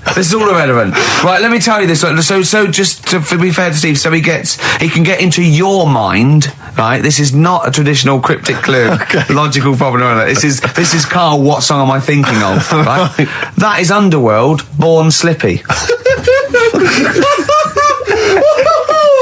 I have to say, actually, that makes textbook sense. Yeah. No, that does actually. No, I'm sorry. Do you like all the story about it's all right, you can see it in a minute. Oh, it's just covered in gunk. Yeah. No, I agree there is some extraneous detail, but I have to say that Born was good because it was that's the look of it was. Born was good, yeah. And Born Slippy, no, I was quite impressed by that, Carl. I have to say, no, to be fair to you, I'm not just patronising you. Oh, well, wow. I actually think that was really good, and I disrespect Ricky Gervais for slagging that off, because I actually think that was quite good. Well, let's go ahead with it then. I feel we could maybe open this up to email correspondence or okay, or the let's phone go lines. for it then. Okay, this is Karl Pilkington's new game show idea. It's just what's the song? Karl Pilkington presents What's the Song? Ladies and gentlemen, please welcome to the stage Mr. Karl Pilkington. There's a fella who was in a coma for 20 years. Just they kept like taking him through like the normal day. They take him to Alton Towers and stuff. He doesn't know anything about it. Just kept going through the motions. Don't know if they kept charging him. Kept putting him through all that. He eventually came out of it. 20 years. And went, stop taking me to Alton Towers, it's shit. I just thought, imagine how much post he had. How much post?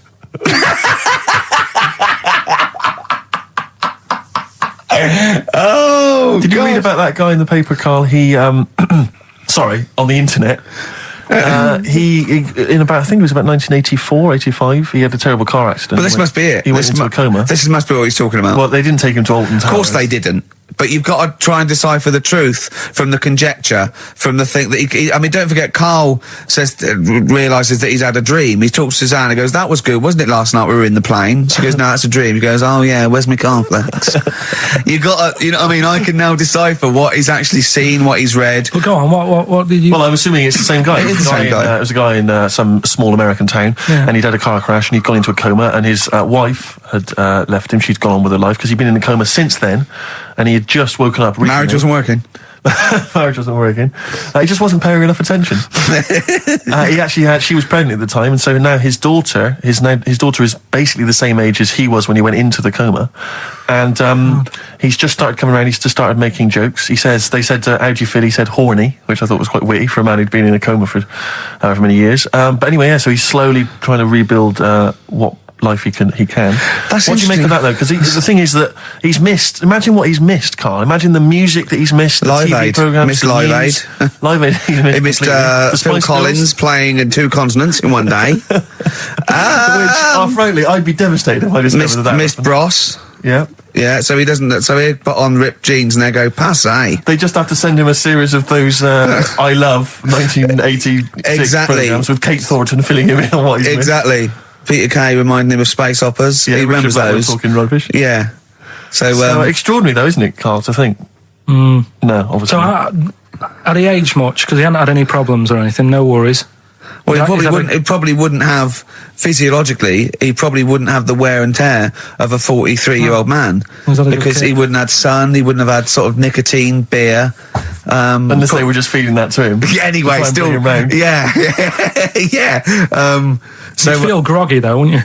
Yeah, you might feel a bit groggy, yeah. Yeah. Well, he's not fully back to normal. I mean, there's some kind of residual brain damage. Yeah. But nevertheless, he can form sentences. He's got no real memory, so he can't remember a lot of things. It was just when I saw... Carl, have you been in an accident? You've been voting in all week, sending your emails. So here's the clips that you wanted. Okay, what's the next one? What's the educating well, Ricky? I don't know. See, like I say, I was looking around and there's stuff that is interesting. Right, I was looking on the web. But there's no point. Well, it's just that I found one about... what's the point? About a lad who 8 years old, but he's still breastfed. Now, I don't know if you can get anything out of that. Is that what his mum said?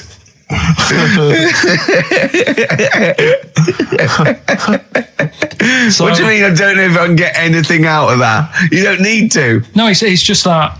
Where did you read that? That was on the internet. Oh, well, yeah.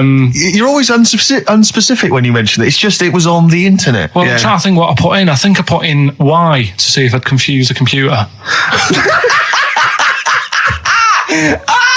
And then, Go! You are... No, honestly. I did a search, put in why, and he came up with funny things that, like, why is this person doing that? Why is that? And it had a picture of this 8-year-old lad, sort of, on his mum's nipple. And it was saying, is this healthy?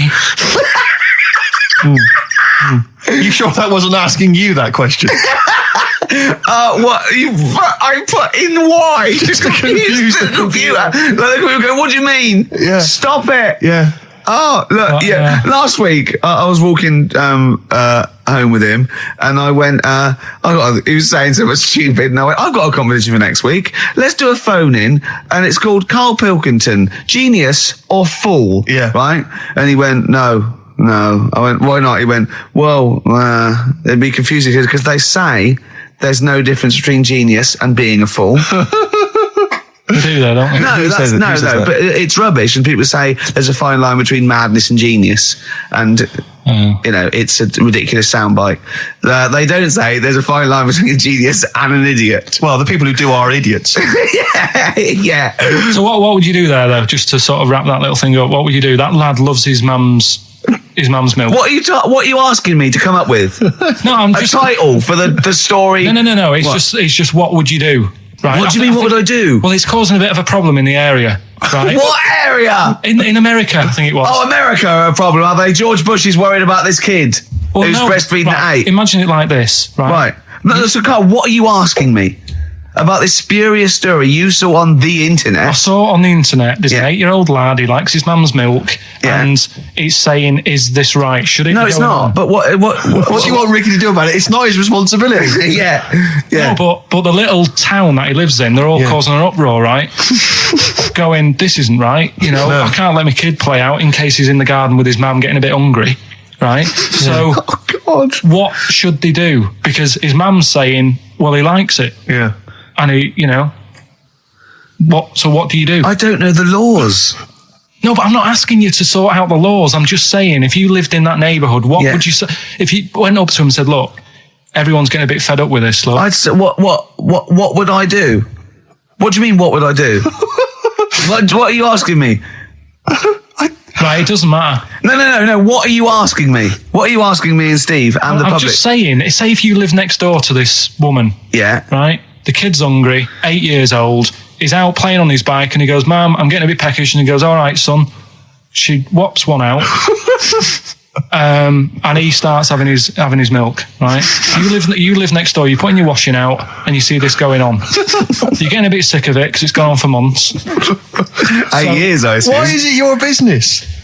Why are you such a nosy neighbour that you're concerned? What would you do, Carl? Let's turn it back on him. Yeah. What would you do? What's your solution? What would you do? Well, I thought I'd say, right, why are you doing this? And she'd say, because he likes it. And I go, all right then, put it in a bowl first. And you think that would sort that out? No, because I was thinking about the whole thing, right? And you do that when you're a baby and everything's all right, innit? Yeah. No one bats an eyelid at a little baby having a bit of milk from its mum's breast, right? Yeah. You'd almost say it was natural. But you grow out of it. It's like you don't see. It got me thinking about things you don't see. And you don't see. Did you put this into a computer? Show me things you don't see. What else don't you see? Well, you don't see like an old man having a Twix. You never... Oh, So what? You know the terrible thing about all this, Steve, is he's right. You don't see an old man I eating a know, Twix. that's a terrible thing. So what they have got, right, they've made old man toffees, haven't they? They've come up with Werthers. Is that a song? Oh God! You don't see it. So they've got their Werthers, right? Yeah. So, look at him. You think Forget he's it. giving a lecture at Oxford? it's not going anywhere. No, go on. Sorry. Go on. I'm just saying. Right. You grow out of things. Yeah. And the old man, I'm sure when he was a kid, he'd have a Twix. Yeah. Now it doesn't look right, so he's having... It doesn't look right. So... Right. I don't think Werther's originals were specially designed for old people. I think they were sweets that just happened to have been made for years. That's why old people eat them. Yeah. They didn't go, hang on, there's a market here. I've noticed old people aren't eating Twixes. Quick, let's make some old man sweets. But the little advert, he gives it to his grandson as well, doesn't he? He goes, I have a Werther's original. I think it cuts though before he throws it back in his face and goes, get me a Twix. I used to sell mackerel. Did you? Yeah, I had a pet magpie Did you? called Maggie. Pet magpie. You mean you captured it and didn't let it go away? Yeah. Can't have a pet magpie. But then it got really vicious. I mean... Well, it was quite like, nasty. let me go. What do you keep it in a rabbit hutch? No, it flew around, but it used to just like come to me all the time. But then it started pecking me head and stuff. That's not a pet magpie. That's a bird in the garden. No, but I could actually, I could hold it and stuff. It wasn't scared of me, and it knew it was me. It used to come down from like the top. It hated you. That's why it wanted to peck you. Is that? And the other thing, I always remember being younger and like walking through the woods to school with my mum, and like, I was chasing a butterfly, and she said, "Oh, don't do that, Carl." And I said, "Why?" She said, "Because they only live a day." I said, "Oh, all right, I'll get a dead one in the morning." That's genius. That's great. That's quick thinking, isn't it? Oh, No, that's sweet. Let's play a song. oh. Carl was all flustered because there was a record set up, and he's getting all tizzy. He's been more worried about his competitions than sorting out putting records on ready. What? I'm after Steve's song for a love. Well, I'll tell you what. Why didn't you carry on with your educating Ricky section? I'll have a look on the We keep it going, Steve. Yeah, you keep go it on. Go on then. Right. Okay. We've had a few emails. Anyone got it right, Carl? Anyone? Educating Ricky. That's the final one. We got to get that out of the way. We got to get Rockbusters as well, though. We can do that at the end. We can whip. Go on then. But we've only got 5 minutes left. Come on, just do educating Ricky. Right. God. The last one that we haven't done is he's a bit of a nuisance. Go on then. Again, not really that interesting. Thanks. Telling you this one because Come on, To be just honest- do it. Or do it now. Steve, how we doing? Look, no, never mind that. Look, just tell me what that means. Oh, he's a nuisance. Oh, this is so annoying, Carl. I'm going to go mental. Right, talk. Right. Listen, I'm just putting this in here. Right. Nuisance is a bit of a nuisance. Yeah. Apparently, the old fella who used to hang people. 1800s. Yeah. He used to be able to tell somebody's weight just by looking at them. Right.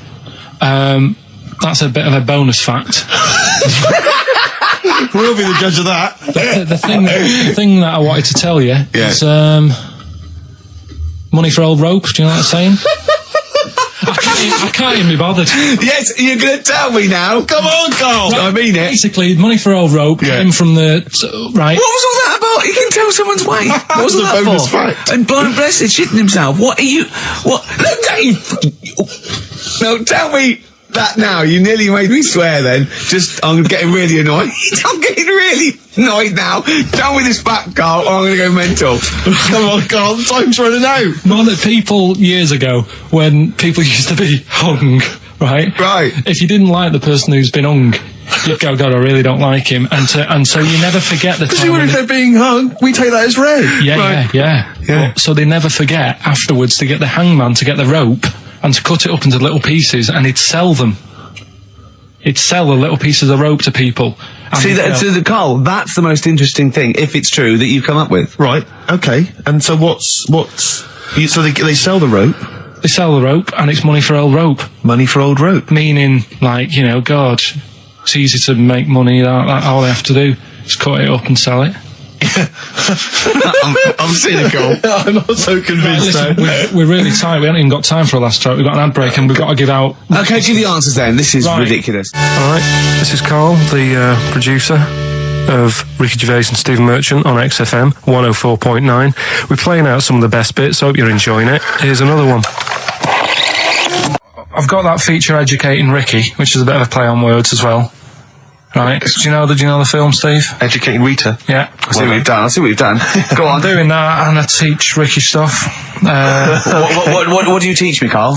Well, I've got a few different topics. Go on. Do you know, like how you taught me about Hitler and Che Guevara and Winston Churchill? Mm-hmm. I'm going to come in with topics every week, and this week I've got ghosts. Hanging bacon is one of the topics. Say that again. Hanging bacon. Hanging bacon. All the titles. Francis Bacon. No, all the titles are sort of named to sort of tease you and get you more interested in it. Hanging bacon. Well, you've certainly intrigued. Go on. What's another title one? Hairy Chinese kid.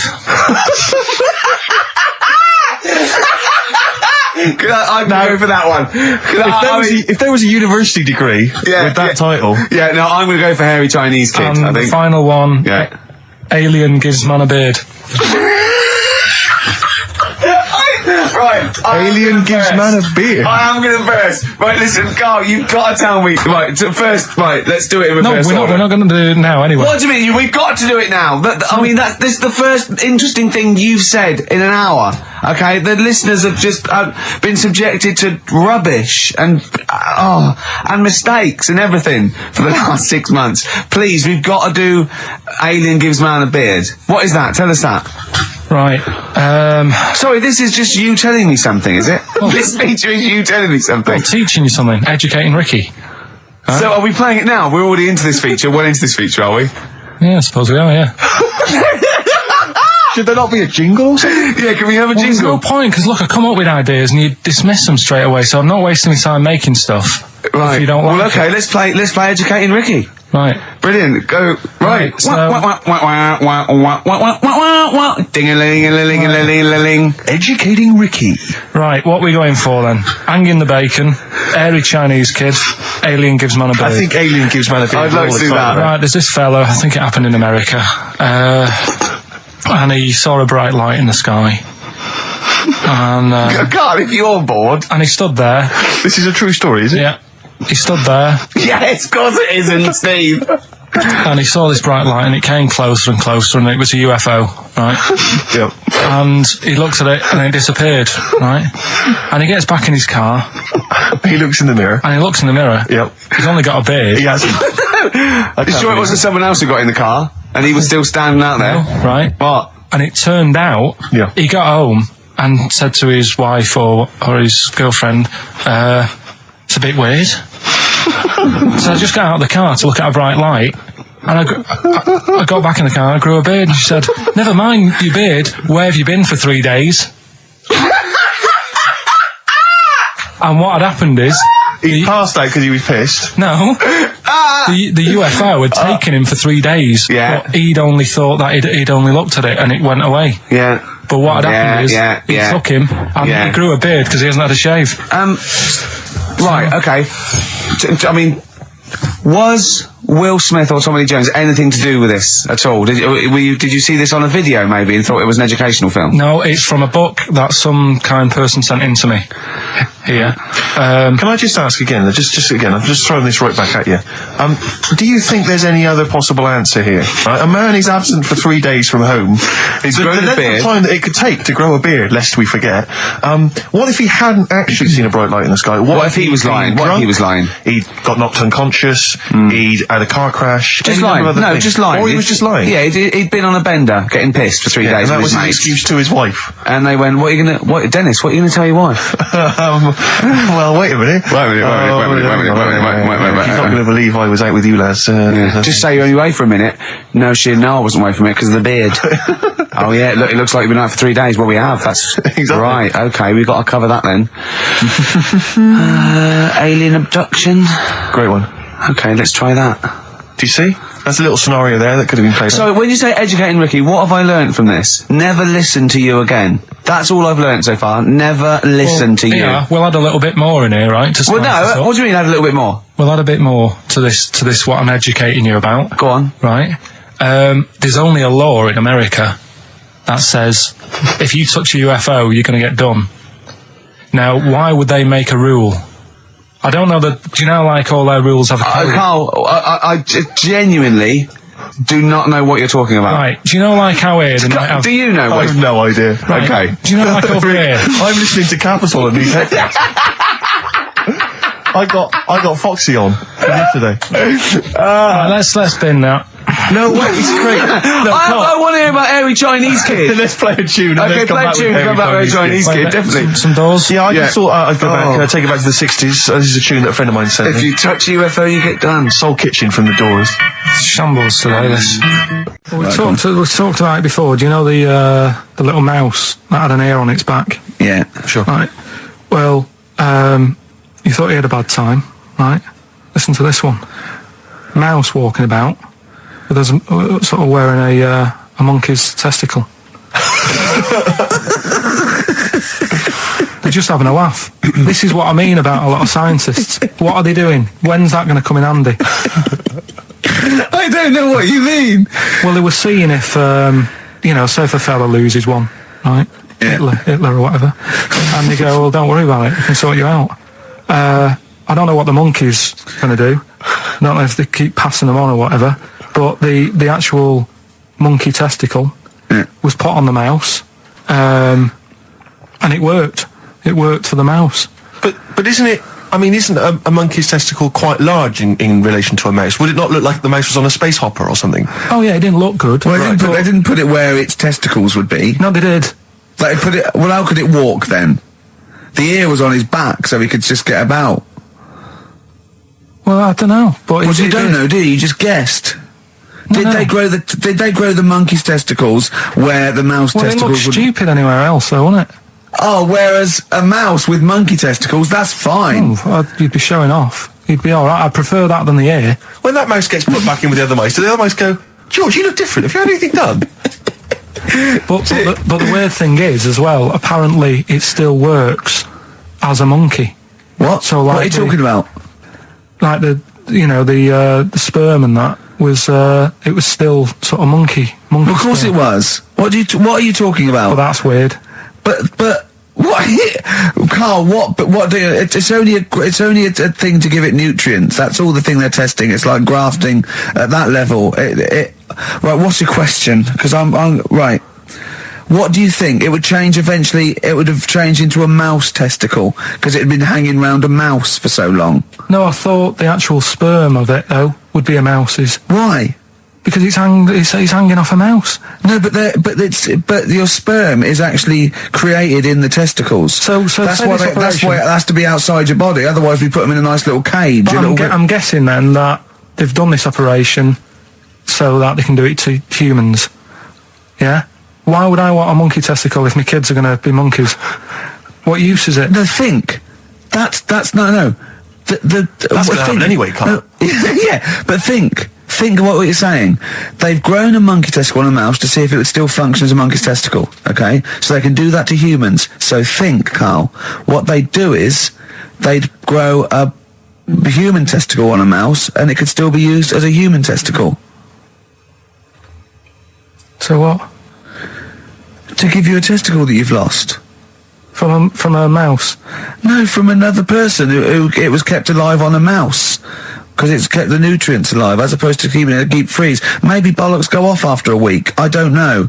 Maybe they get accidents. He had a little a card. Do you donate your testicles yet? I'll tell you what. No one needs testicles yet. Let's keep them on a mouse. You have yours ripped off in some sort of bizarre skiing accident. You go, well, you're in a Battersea Dog Town. You pick the ones you want. They can grow them on anything. They can grow them on a Dachshund. Bulldogs are growing them usually, that's where you see a bulldog. Usually that's waiting for an operator. What don't you understand, Carl? Hang on a minute. I thought this was knob news, not testicle time. I don't understand why. Yeah, testicle time's not for another 10 minutes. Yeah. No, it's all sort of linked and that, though, isn't it? Well, sometimes it's linked to a mouse. But what do you think about, like, I don't know, testing stuff out like that? Is it worth it? Could you not just go straight from... But listen, Carl, I'm getting this information from you. No, if this was on Question Time and someone said there were, Dimbleby and Paxman or whoever said it, I'd think about it as a moral dilemma. You've just said you saw a mouse with a monkey testicle. What do you think of that? I don't think anything of it. I don't think anything of it is the answer, Carl, because I can't trust the info.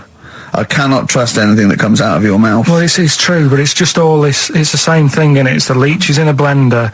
It's the fella looking at an electron.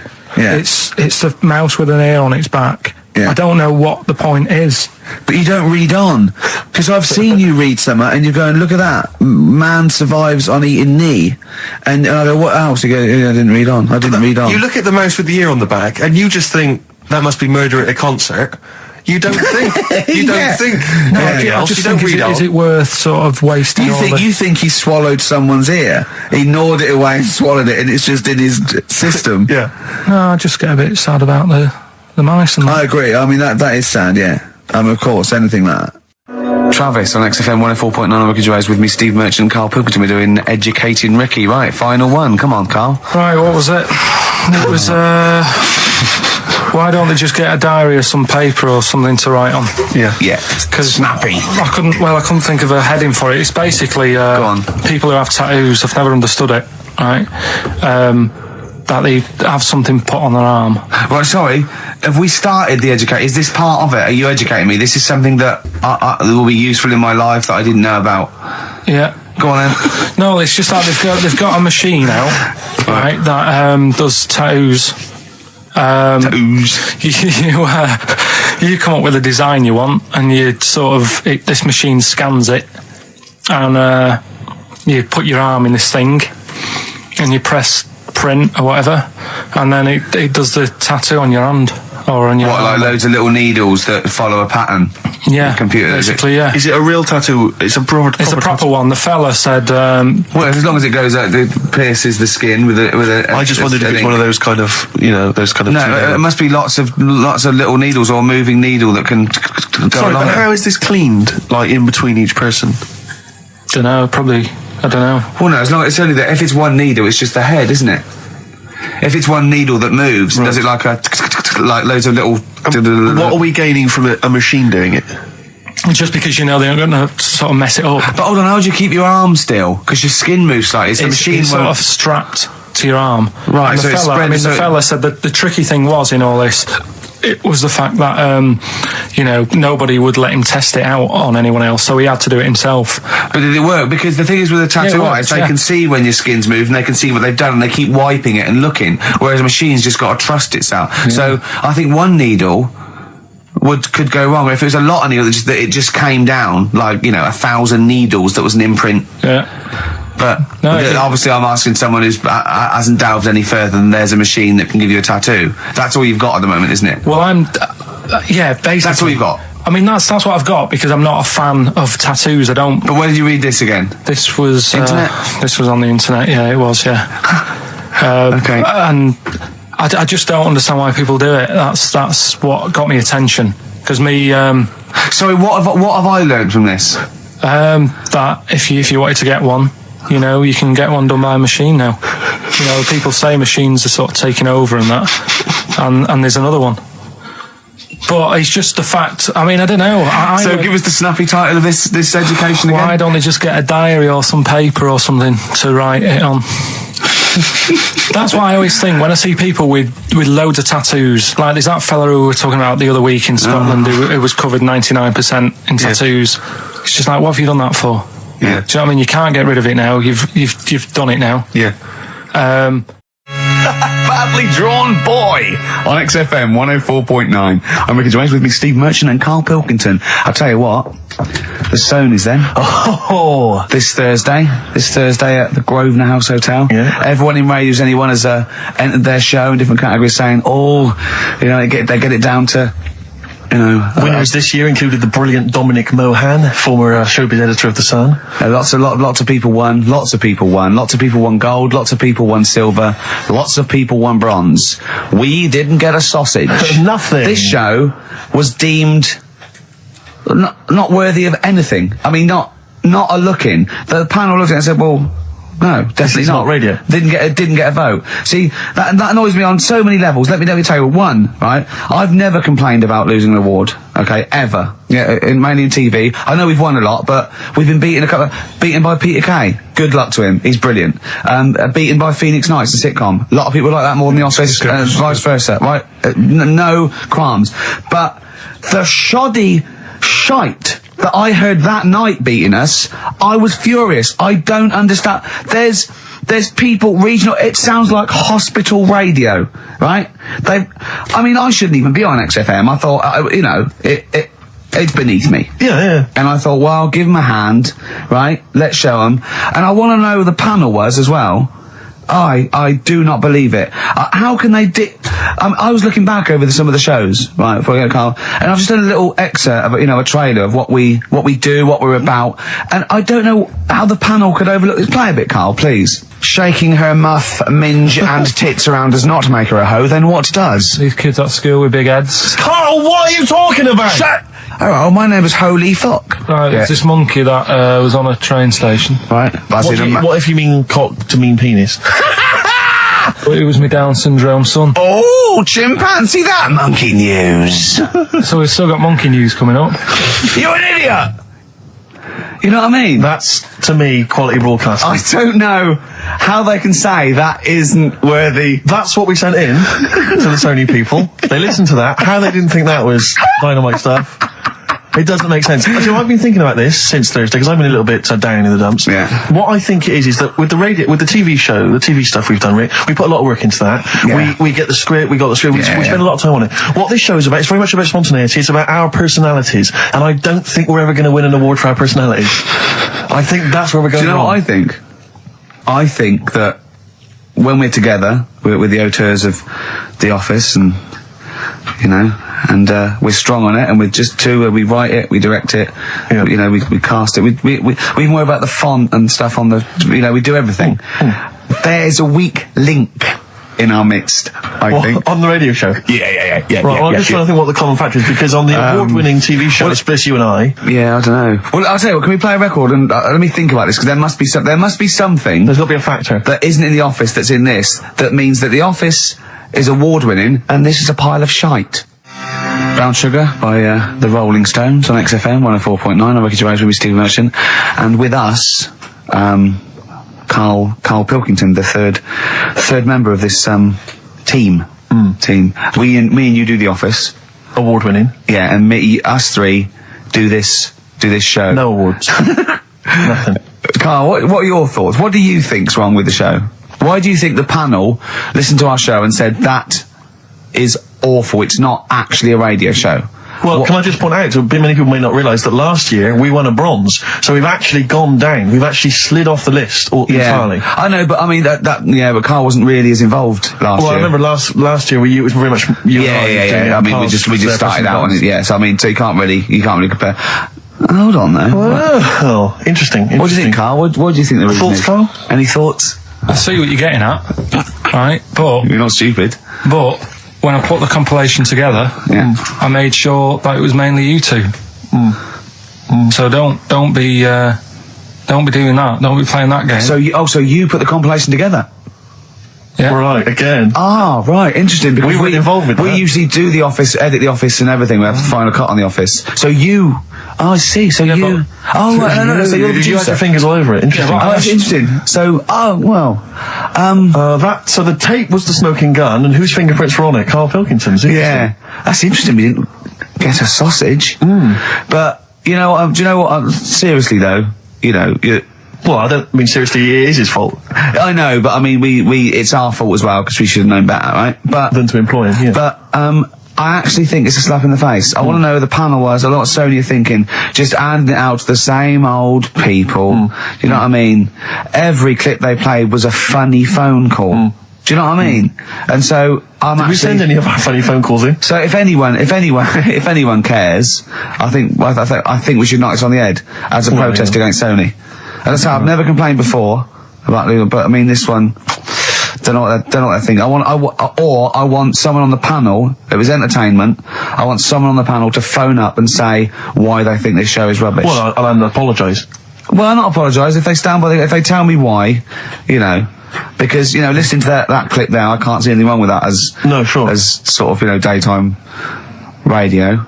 It's interesting. I mean, I don't think our number one fan, Richard Anders, was on the on the panel, although he here has emailed in. He's got a couple of thoughts as to maybe why we... What is Dickers doing, man? Dickers says, commiserations on not winning a Sony. I can't believe you didn't win, naturally. I mean, apart from your show's obvious lack of quality and effort, having a monkey for a producer, offering the biggest load of tat as competition prizes, saying hairy Chinese kid 48 times every show, Rockbusters, not bothering to turn up for weeks on end, only having 3 listeners, introducing the comedy characters Camp David, Harry Fook, which I think he spelt wrong there, Stephen Merchant. I'm not a character. Apart from insulting every race, religion, and sexual orientation, bickering like schoolgirls, We haven't done everyone yet. We have not insulted everyone yet. There's loads to go. Despite the fact you generally bring misery into the lives of anyone who listens, I thought you were surefire winners. Better luck next year. Well, I mean, a couple of constructive, criticisms there, but generally, I still can't nail it. Was he on the panel? Well, I don't think so. Well, he's a fan, so... Yeah. Well, no, he's clearly a fan. I mean, he obviously loves the show. He has hit the nail on the head. Oh. Which... Yeah. But, what should we do? Should we give up or should we try harder? That's always my dilemma in life. Sure, yeah. I mean, I've always gone for the first one. Give up? Yeah, why bother? Yeah. If they can't see, just give us the award. Yeah. And then worry about it later, and we won't let them down. Yeah. Now they've got blood on their hands. We're gonna. Yeah. What should we do? To give a couple of months' notice? I think so. Okay. Well, there you go. I mean, seriously. I mean, I think. I'm being serious. I'm not being wacky now. We haven't told Andrew, but I think we've won our course with this show. Yeah. So let's. Okay, we'll give it a month, and it's because the Sonys didn't give us anything. Play a record. Yeah. There you go. You got to do a bit longer than that. No, we haven't. Got to give a month's notice. No, you got to work till about September if you're gonna. No, we haven't. No, we give a month's notice. Whatever they give the money back, something. Well, you give your money back. Yeah, I know. What are you going to spend your 80 quid on? True. By the way, Red Hot Chili Peppers on XFM 104.9. So, a few more shows. And I hope Sony are happy. They should encourage. We've only been radio, a couple of years. Exactly. You encourage young talent like you. Yeah. Instead of giving it to Radio 1 and Radio 2 and... The old war horses. We just had a quick email. I wonder if you could answer this. It's James from NW1. He says, Ricky, is Carl going to be on this week's show? Please let me know, as I may listen if he's not. Sadly, he is here. I mean, people are already turning against you, Carl, because they've seen what's happened. Yeah. I think they've probably realised that I think we gave you too much. I think we've got a spoiled sort of kid in our hands. It's sort of like, we knew how bad he was, but we were trying to sort of bring him out of his shell a little bit. Yeah. You got to encourage sort of, children like Carl. Well, yeah, exactly. To sort of fend for themselves. But I like the fact that Dickie Anderson had that wonderful rant. It was an articulate email. It was quite long, and he must have typed it immediately. I'm thinking, because he's a fan of the show and he thinks I'm a genius, we need a PA. Sure. Don't we? Yeah. Do you reckon he'd come and work for us? Well, he can't be any worse than what we've already got. I know. So there you go. Then we're giving up radio.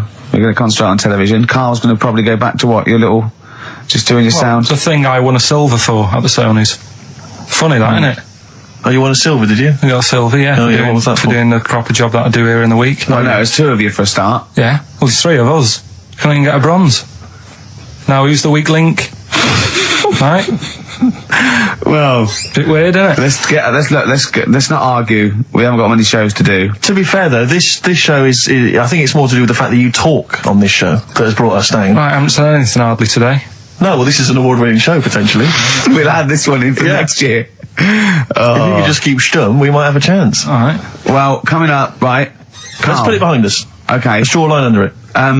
We had a meeting yesterday. We thought we better, for the last few shows, plan it a little bit. And me and Steve came up with a great idea. We're going to offer Carl money to do stuff. Yes. That's the quality of the ideas on this. Yeah. And I bought some money in, little stuff, because we had him showering with our mate Johnny for £1,000 yesterday. Yeah, we got into a discussion, and then one of us suggested that how much would it cost us to pay you, Carl, to have a shower with another man? And there's nothing going on. No, there's nothing going on. You're just in a shower, normal shower. You're just washing each other, not each other, just yourselves. You're just having a chat. Yeah, washing yourselves, having a shower. Yeah. But it's a regular shower in a regular house. It's not a shower in a swimming pool. And he went fine. He got £1,000 out of it. He wouldn't do 900. He got £1,000 out of it. But then we said, and we'll have to watch to make sure you do it. Yeah. And he went, no, that's weird. So, but why? This is what annoys me though, right? The whole idea of, what would you do, right? So I bet you missed out there. When we started this chat saying, I wonder what you do for money, it did start off with, would you rub Dale Winton's neck? Would you give Dale Winton a massage for 20 quid? No, but you have to say no, 500. We're trying to find out what your price is. What price, Carl, is the name of the show. So would you give Dale Winton he's got a knot. He's got a bit of a knot. He's stressed. He's been doing supermarket sweep, and he's furious. One of the contestants was answering back, calling him names, and he's got all knots in his neck. You just just give him a little bit of 5 minutes. A little neck massage. How much would you do that for? He's naked, and it's just a little neck massage. There's nothing going on. It's like, see, there you're naked as well, but it's just the two of you naked giving him a little massage. No, seriously. Would you give him? Okay. Would you give me a foot massage? For how much? Well, that's what's your price? And what are the rules though? Can I wear gloves? No. Just Let's start off simple. Would you take off my shoes and socks? I'd do it for like 50 quid. Okay, 20 quid to take off one shoe and one sock, but like you mean it. You just take the shoe off, you go, and as you're pulling down my sock, you pull the sock down slowly, you look me in the eyes and go, what lovely ankles. Seriously, how much? What price?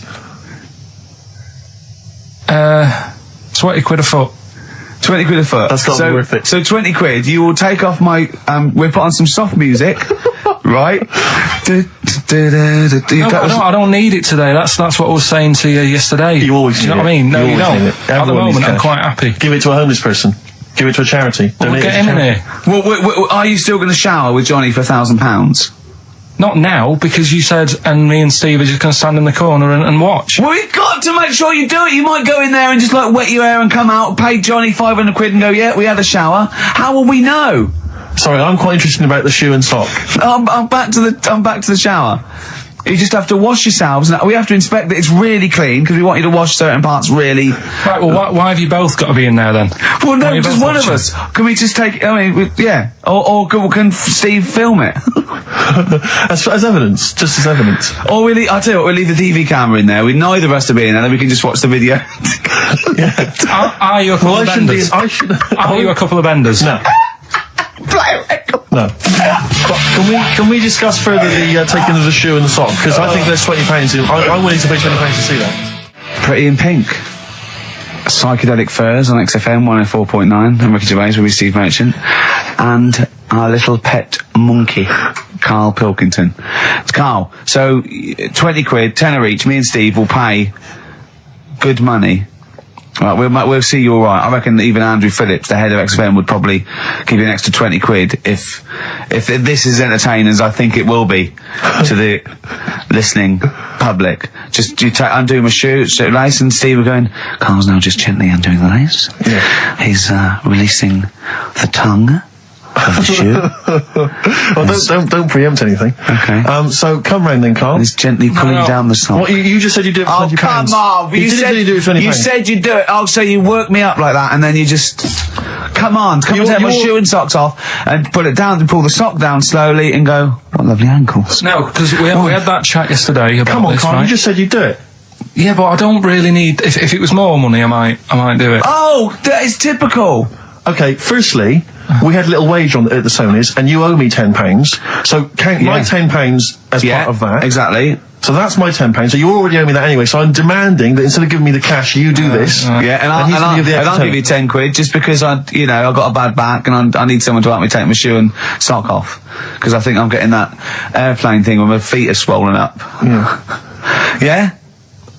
Well, you've been auditioning people for that job, haven't you, all week? Come on. No, I ran it past Suzanne last night, right? Because I knew you were going to do this, right?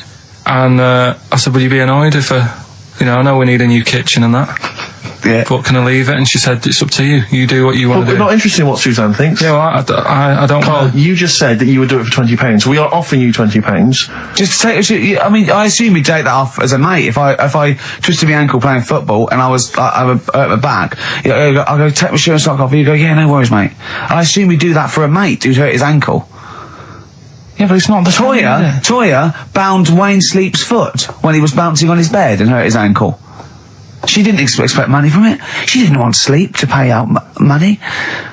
The singer of mystery does not need Wayne Sleep, probably our greatest dancer since Lionel Blair, to pay money to help his ankle out. I thought we were mates. It seems to me that you've already lost us a Sony this week.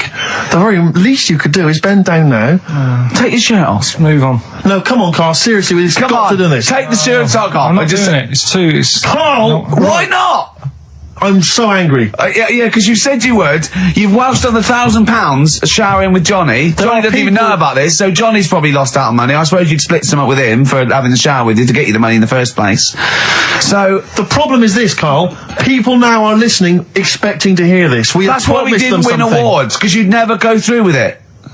You've promised them something and you're not going through with it. Play a record. You're just like all the girls I speak to. See, a little surprise for you there. That's Coldplay here. They're live through there. Thanks. Can I hear me? Can you hear me? Yeah, brilliant. Do you want to say a few words? Do you want to Yeah, no, I'll have a quick word with Chris, lead singer Chris. Chris, good to have you here. Hello. And how's it going with Gwyneth Paltrow? Brilliant, yes. She's a lovely lady. Yeah, no, I thought so. Yeah, I saw her in Shakespeare in Love. She's good in that, isn't Yes, she? if you would pass that on to her, just Yeah, say I well, enjoyed that. It's going all right. You going to get married to? Or Yeah, what's so happening? I marry either her or that Julia Roberts woman. Yeah, either one is good. I know interest. I know you're on holiday at the moment in Hawaii. I read in the paper today. No. You're actually here. I'm actually here. Okay. Got to go now, got to go. All right, just a couple of quick. See you later, Chris. Yes, see you, Ricky. So that's the sort of guests. That's the caliber of guests. We're just trying to up Just things. like Jonathan Ross. We've got guests like Jonathan Ross. That's Coldplay, just popped in. Just popped in. So if you're the Sony people listening, you Brilliant. And we've still got Carl to take off my sock for 20 quid. Okay? Let's do it now. Let's just get it over with and do it now. Come on, Carl, let's get our cash out then, Rick. There's £10 right there. No, you don't owe him because he owes you 10, so I just have to pay him 10. Okay. Yeah. So, go on then. Just take... Not whilst Coldplay are here. So they've had to shoot off. Come on. I don't want to do it. Let's Why leave not? it, 'cause Tell me they've what- been on now for half an hour. Okay, We well, haven't done at anything the yet. end of this, why won't you do it? It's ridiculous. You won't have a shower, you won't take my shoes and socks off, you won't do anything. You won't give Dale wouldn't rub down. What will you do, for Christ's sake? I don't want to do it. Say if my mum and dad have heard about how well I'm doing in London. Yeah. Right, they've heard about, the Sony Awards and that. They're talking to the mates, they're saying Carl's doing well for himself. Yeah. Let's have a listen to him on Sky. Yeah. They're tuning in, I'm taking off socks for money. What's up with that? That'll be the first time that anyone in your family has actually made, money without stealing, thieving, or It's an committing honest- some kind of it's honest- atrocity. Let's just do it quick then, because first honest it's money. getting on my nerves. It's actually annoying me. Excellent. All right. Well, Give me the money, Steve. no, he's just taking a tenner off me. Give you the tenner back. Right, okay. Okay, Let's go like You've that. got to do it properly. You won't know you said it. You've got No, you've do it got to slowly, do it do it slowly. Go on, do it Right, just gently. I can't see what's happening. Pretend I'm working in a shop, there's nothing normal. Steve, No, come on, just get it done. What's that? You're whistling. What's whistling? What's the whistling? I can't believe. Right. Okay, now do it properly, gently. Yeah. It's a sweaty trainer, which just makes it all the more. Straight Just away. gently caress it. There's someone watching in the office. Caress it there. Don't just gently ease the Gently shop. off, just gently off. Just like working in a shoe shop, there's nothing weird about it. Just gently ease it I'm off. gonna burst. I'm gonna burst. All right, now it's just, Right, now, just gently come on, stop. gently do it. Don't gently just rip it stop off. down, yeah. Slowly, What do you- tease it. Tease it. I don't like this. I just wasted a tenner. That wasn't enjoyable at all. Now wait a minute, you've got to say. Say You've got something to nice say. about my ankle. Say you've got lovely toes and I love your ankle. You got nice toes and that.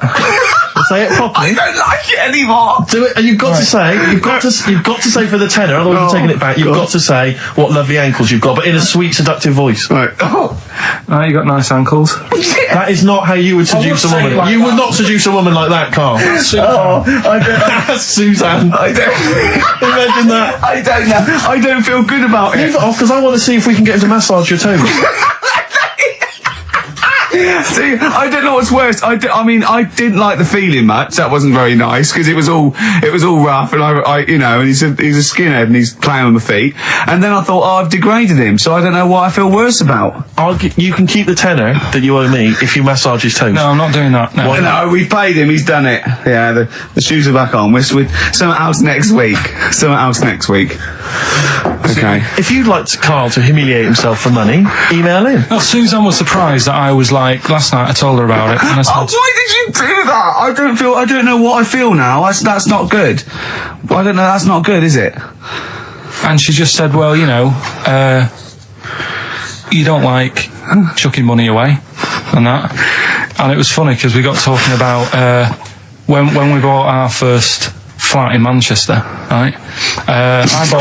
I bought a bed, right? I didn't have much money. And what annoyed me is I bought the bed and it turned up. And I said, where's the mattress? And they said, well, you don't get a mattress with the bed, you got to buy that separately. And I was like, well, that's not a bed then, right? So I didn't have any more money. Suzanne's at work, so I thought, well, I don't want to stress her out at work and that, telling her we haven't got a mattress for the bed. I had a word with my dad, right? He knew a mate who had one in the back of the van, right? He said, I'll have a word with him, he'll let you have it. Got the van, brought it round, stunk of diesel and that, but I thought, well, it's free, it'll do. Yeah.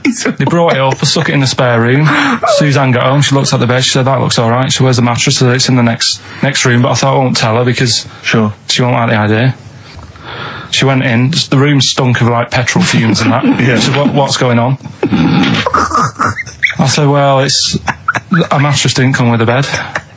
So I've sorted you one out, I've got this off my dad. And we didn't have one night on it. She said, get rid of it. Yeah. I had to go and ditch it. I don't know what she was thinking. One of your father's friends is driving around in a van with a mattress in the back. Yeah. Was he a serial killer? I mean...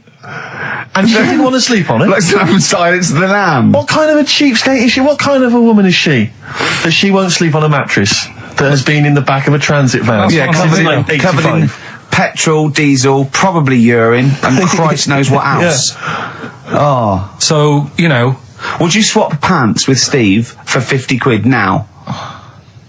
You don't have to look at him, you go in the toilet, he takes his pants off in the toilet, leaves them there, you go in, right, you come out with your trousers on, you go in, right, take your pants off, put his pants on, leave your pants in the toilet, come out, you got his pants on, he goes in there, you come out, you just swap pants, at the end of the show you put it back. How much? When you say pants, what do you mean? Just underpants. No, I'm not doing underpants. Why? Why not? Seriously, these were fresh on Thursday. Yeah, but for the BAFTAs, for the awards, the Sony. Do you know what I mean? But I mean, just name the price. It's going to be more than 20 quid. It's going to be more than 20 quid. It's going to be like 80 quid upwards, I think. No, clean on today. They were clean on today in their boxes. It's as bad for him as you. Don't remember that. Thanks for that. 50 quid? Really? Play a record? No, hang on. You just said you'll give me 50 quid. If you go and swap pants. I don't know what's in it for me. I don't know why I'm doing this. It started off as torturing Carl, but not only am I out of pocket, I don't actually want you two to swap pants or touch my ankles. Well, Steve isn't I don't know what I've done. This is I'm the victim here. I've paid out and I don't even like it. Play a record. I want to think about this. I've got 50 quid if you... as long as we can swap the pants, but both be in the room at the same time.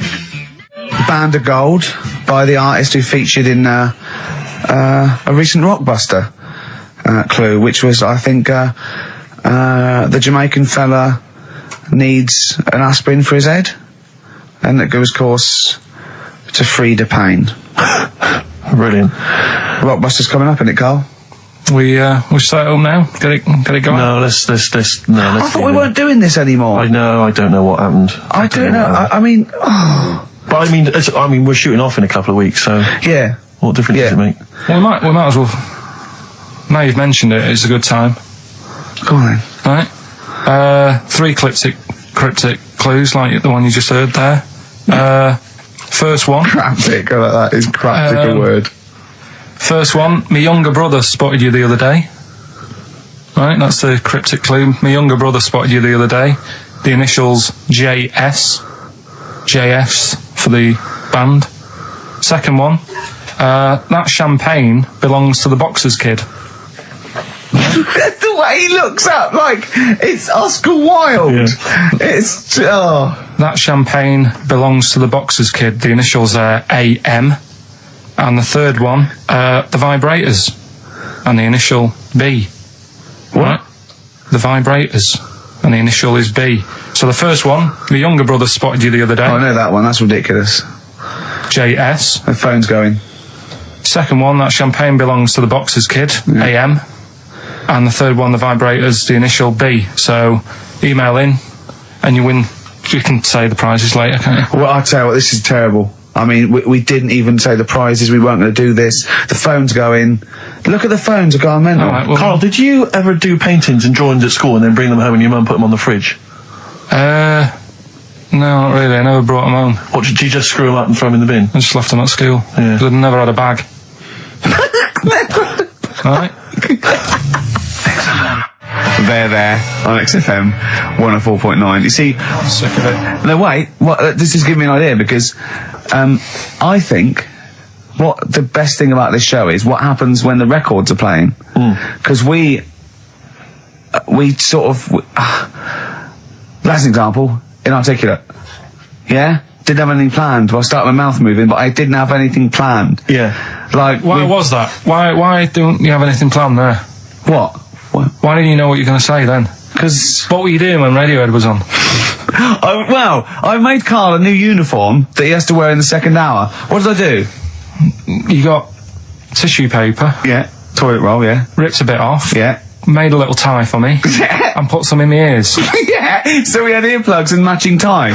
Yeah. And he looked good, didn't he? Yeah. He had earplugs and matching tie, and I squeezed it in there, and he went, I can't, it'll irritate me.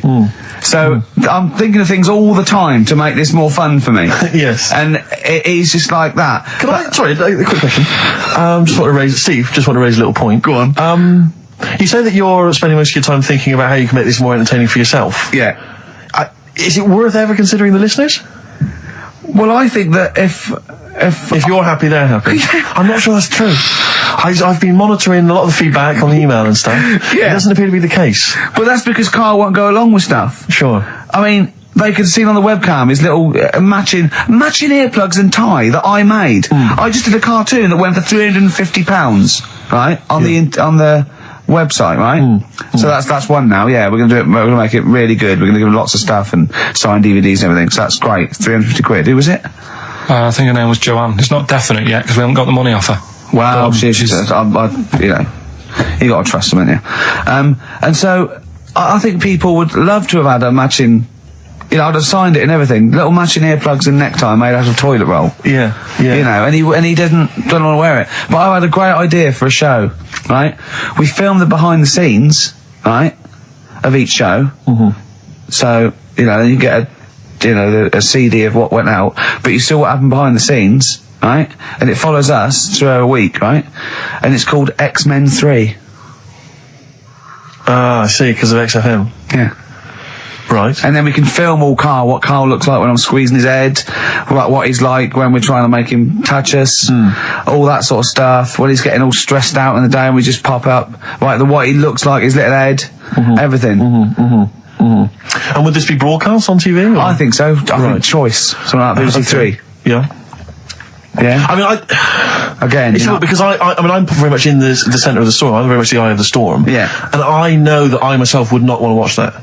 Really? No, because it's... Any negative, Carl? He was like this when you came up with Cheap as Chimps. He wanted to drop Rockbusters. What was the other thing he didn't like? That other TV idea I had. Yeah, what, putting a baby in a room, setting it on fire and see if it can make his way out? Setting the room on fire. Let's Yeah. not get silly. No, but he didn't like that, did he? I mean, I don't want to I don't want to blow my own trumpet, but it does seem to me that my criticism of those things is probably justified. I mean, Cheap as Chimps, where is it now? Wow. It's Donald McIntyre took it. not really, Carl, not really. It is but a pitiful memory. Both your game show ideas terrible. This TV show idea, I think, again, it's only interesting to you, Rick. This is what you fail to realise. You've got no sense of the greater public. They don't To be honest, I'm just taking this from what people are emailing in. They're not interested in Carl. I don't read the emails. They're not interested in Carl. I don't read the emails. They're not interested in But Carl. they're not interested in Carl. But if we did a documentary about him, like they did about Oliver, the human sea, or that's a different case. or that the girl that was older than her mum, or all those other sort of things. I think if we actually did a definitive documentary and got in doctors to talk about him and showed him that psychiatrist from Big Brother. Yeah, and just talked about it and then showed him in his environment. I think it'd be brilliant. I think it'd be a brilliant show. But I think that's interesting. I think you're right. Some kind of anthropological study of Carl, fascinating. You making a little neckerchief for him, I'm not so convinced. But that'll all be part of it. Play a record, let's think about this, because I think this is an idea. If any broadcasters are listening, like Greg Dyke or,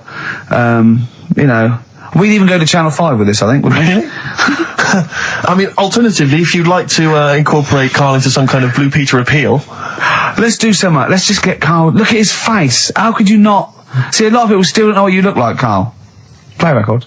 That's Across the Great Divide from the band. Rick, I bought a little treat for myself today. I've been meaning to buy these ever since I moved to London. Yeah. I'm sure everyone listening has seen them. Maybe you don't have them in your own collection. Carl, I don't know if you've come across them in the past. But it's the Postcards.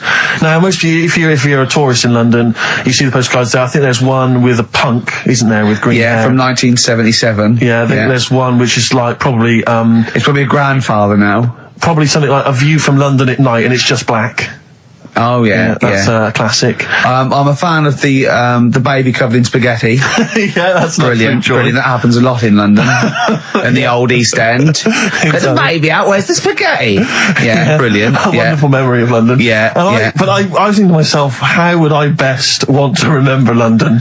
Yeah. If I were a tourist from Prague, maybe. Exactly. You're a tourist from Prague. You want to send something home to your nan. To Mama Dragowski. Exactly. Who's sitting at home eating beetroot. Yeah. You want to say, I've been to London, I've been to the home, the birthplace of some of the great names. Dickens. Dickens, yeah. I've seen Big Ben, I've seen the Houses of Parliament, I've seen the wonderful things. The best way for me to remember that is a picture of a woman's breasts with pictures of cats painted on them. They are the most grotesque things. You've seen these before, Carl? They're awful. You can find these on any postcard stack. It's just a woman's breast drawn a face on it. I think it is that all the breasts from London. So there's all the breasts from London, and the other one, Carl, I think you've got there. What does it say? What's the little tag? We're a couple of swells. We're a couple of swells. But it's just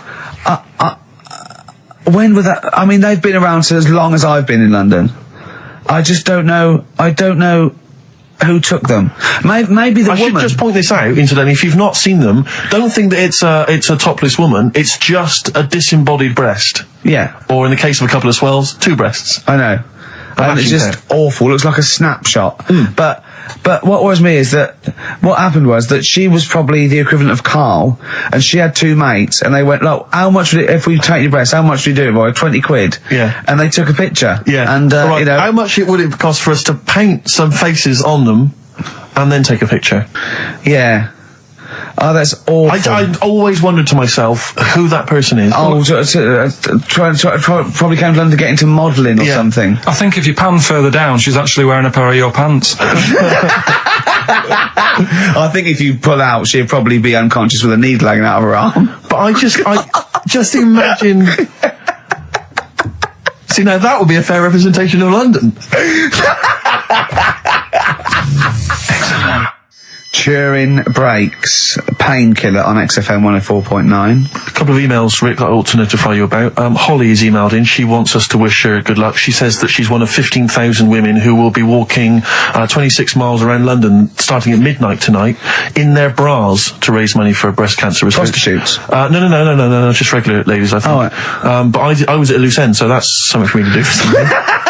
I'll pop down and support them. Also, we got to say hello to Sonia, who's it's her 18th birthday, and we're going to play a little Smiths track for her later. So we're trying to be interactive. Yeah, I've seen how other DJs do it. They have phones. They go, and how are you celebrating tonight? Oh, we're just going out, Foxy. Have a good time. Here we go. This is, you know what I mean? Yeah. We've got to be. I've guessed we had Chris Martin in from Coldplay, which is going to be a lot. Well, Chris is still here.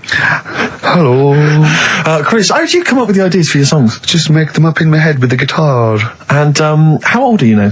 28. Thanks very much. And that more from Chris Martin later, I imagine. Cheers. We've also had an email. Cheers. Thanks, Chris.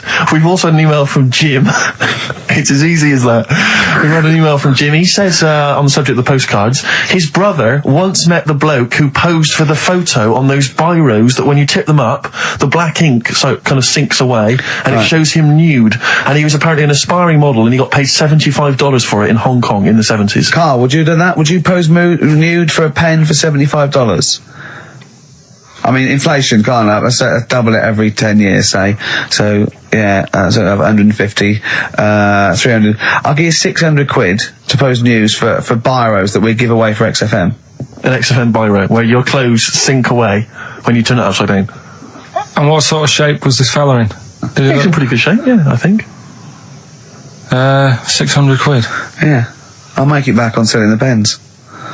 No, I won't do that. I always remember being at school, when the first time I ever encountered one of those pens, there was a kid at school, Jason, and I had a pen, one of those pens, and he turned it upside down, and it was where the woman's clothes sink away and she's naked. Yeah. And I remember sort of seeing it and him showing it to everyone, all the young lads, and them thinking, this is amazing. And I always remember thinking it was like the idea that it was sort of a way to cheat teachers. Oh, there's Jason, he's just got a pen there with a picture of a woman wearing some clothes. That's fine. Yeah. There's nothing wrong with that. If he brings a porn mag in, I'll have it. He's out. But, yeah, but I can't. But I've always imagined, can you imagine how embarrassing would it be to be caught masturbating over one of those pens? Businessman. Yeah, exactly. His wife catches him. Sorry. So what are you doing? I'm just doing some writing with this regular pen. Right, what? Well, no, don't turn it upside down. Can I just come round where you're sitting? Just. Why are you naked? The only thing I think more embarrassing would be to be caught masturbating looking into a mirror. Well, for you maybe, for me and Carl, right? We should give the Rockbusters clues again, one final time before we give out the answers. And I should mention the prizes as well. If you still want to enter, we've got various things, a couple of CDs, a smash hit CD. Right, looking into a mirror. Let's move on from that. Club Anthems 2003, Strange and Beautiful. I hate being nude anyway. Why? What do you mean you hate being nude? It's not normal if you walk about. Do you walk about the house without on? No, because we've got windows. Yeah, but alright, with the blind shut or whatever. Well, I have a bath. No, but say like with with Jane and that. Are you happy walking about? No, just think. No, I'll walk around in my pants or a towel. I won't purposely walk around nude for the sake of it. No. No, I know. But I in the morning I don't mind when I get up. Yeah. Go for a shower.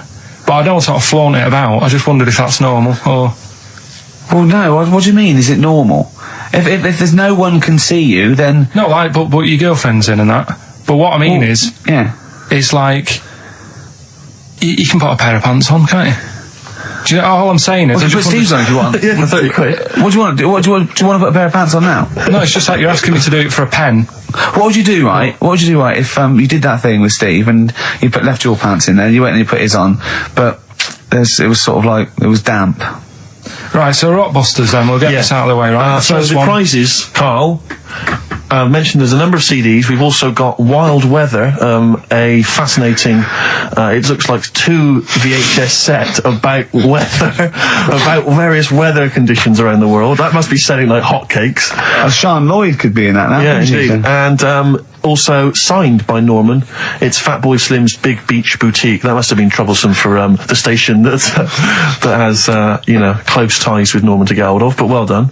And that's Fatboy Slim, Big Beach Boutique. So yeah, there's a number of not bad prizes to give away there. And the clues were, Carl? First one was my younger brother spotted you the other day. The initials JS. We had that champagne belongs to the Boxer's Kid. That was AM. And third one, the vibrators. That's rubbish, that one. And the initial B. We'll give away the prizes and the answers next. What, we going to play a record, or what we got coming up? We got Monkey News. Yeah, we got that. We've got loads, too numerous to mention at the moment. We got any adverts? Got some of them. Oh, brilliant. Cram them in later. Excellent, look forward to that. Joe Jackson. Good track, good tune. Well, it's on. Different for girls. Joe Jackson on XFM 104.9. A retro cut. Bit of Monkey News would be good, Carl, if you got that. Well, we're struggling here. We're struggling, Steve. Wait a minute. You say that, but wait a minute. The answers for Rockbusters are coming up right now. So you thought people were turning off? Oh, what have we done? We've done Take My Shoes Off for Money. Take My Shoes Off for Money. We've done that. We've done, oh, look at these funny postcard breasts. And we've done We Didn't Win a Sony. Coming up, regular features. Jeez, we got nothing, have we? Come on. Sometimes it's good. Come on, Carl, save us. You've got to save us. So Rockbusters answers, then. Are we doing them now, Steve? Yeah. Right. First one, my younger brother spotted you the other day. The initials there, JS. That was junior, senior. Right? Yeah, good. I'll give you that. Second one, that champagne belongs to the boxer's kid. That was AM. That was Alison's Moye. Alison's Moye. Alison Moye. Sorry, just give us the clue again. That champagne belongs to the boxer's kid. So, Muhammad Ali's son. Yeah. Right, Alison's Moye. Yeah. Brilliant. And then third one, always an easy one in there for everyone so they can take part. The vibrators, the initials, B. That's Buzzcocks. You can't say Cox. That's why that's why you can't say Cox. Have we got a winner? We have indeed. I chose him because his name amused me, which is a bit harsh. It's not Mr. Tits. No. Gerald Preston. Sorry, Gerald. I don't know why that tickled me. It's so unfair. It only tickled me because it's not funny. There's so nothing unfair. funny with Gerald Preston. There is nothing funny. I think it was because it sounded like it was a man of a different generation. I think that was why Gerald Preston. It sounded like... That's terrible. I know. Right, Gerald, there's nothing funny about that name. There's nothing funny about the name, Gerald. Steve just made me laugh. He did. I don't know why that made us funny. It made us laugh, but it just tickled me. But Gerald, whatever you think of your name, don't worry, because these prizes, There's nothing including Fat funny Boy about Slim... Gerald Preston. I don't know, Gerald, if you're a fan of Wild Weather, but you've got a 2VH set coming to your way, so you certainly will be interested in extreme weather conditions by the end of that, I would have thought. Plus some arbitrary CDs, so good luck, Jerry. Oh, dear. Excellent. Right, brilliant. Good. That's that sorted. Right, let's have another tune and then maybe some monkey news. Yeah. Well, actually, now you've sort of mentioned a bit of monkey news, that I've found something in the week, right, that we've talked about in the past, right, that... I've got some other monkey stuff, but this is just... Oh, forget it. What? Come on! What's the matter with you? Right, do you know that thing we did ages ago? What? When we were out one day and we were talking about monkeys in a room with a PC, and if you leave them in there long enough... Yeah, eventually an infinite amount of monkeys, or one monkey in an infinite amount of time, will eventually... type the complete words of Shakespeare, yeah. Right, we talked about that ages ago. Yeah. I said it wouldn't happen. No, it doesn't make sense. You can't say it wouldn't happen, it doesn't make sense. It's a mathematical conundrum. It doesn't make sense. Go on. Anyway, right, they got a couple of monkeys. Alright, so not an infinite amount then. Okay, so, alright, but never mind. Yeah. Got a couple of monkeys, put it in a room. Yeah. I don't know if it was one PC or they got a job lot or whatever. Not an infinite amount then. And left them in there for a month. Oh, not an infinite amount of time then either.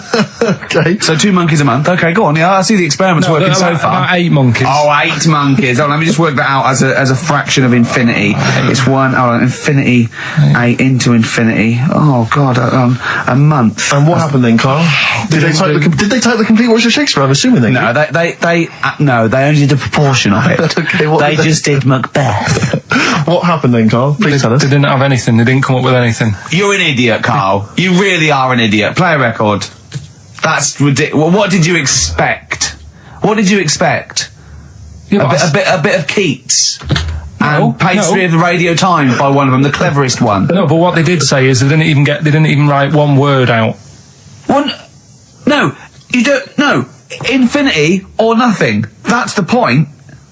There's a big leap between any number you could think of and infinity. In fact, an infinite leap. Do you understand the concept of infinity? Don't rub your eyes. I lost him on Do You? Yeah. Didn't I? Right, play a record. Did they type nothing from like any of the Tarzan books? Nothing. But they must have read them. I mean, that would be their favourite, surely.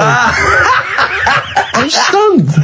I can't believe they didn't even do like a transcript of Every Which Way But Loose. Yeah. I can't believe it. They must have chosen some really thick monkeys. They didn't type any of Charlton Heston's speeches from Planet of the Apes. I can't believe it. It doesn't make sense. It doesn't make sense. You'd have thought 6 monkeys in a month would have done something. Yeah. At least a script for BJ and the Bear.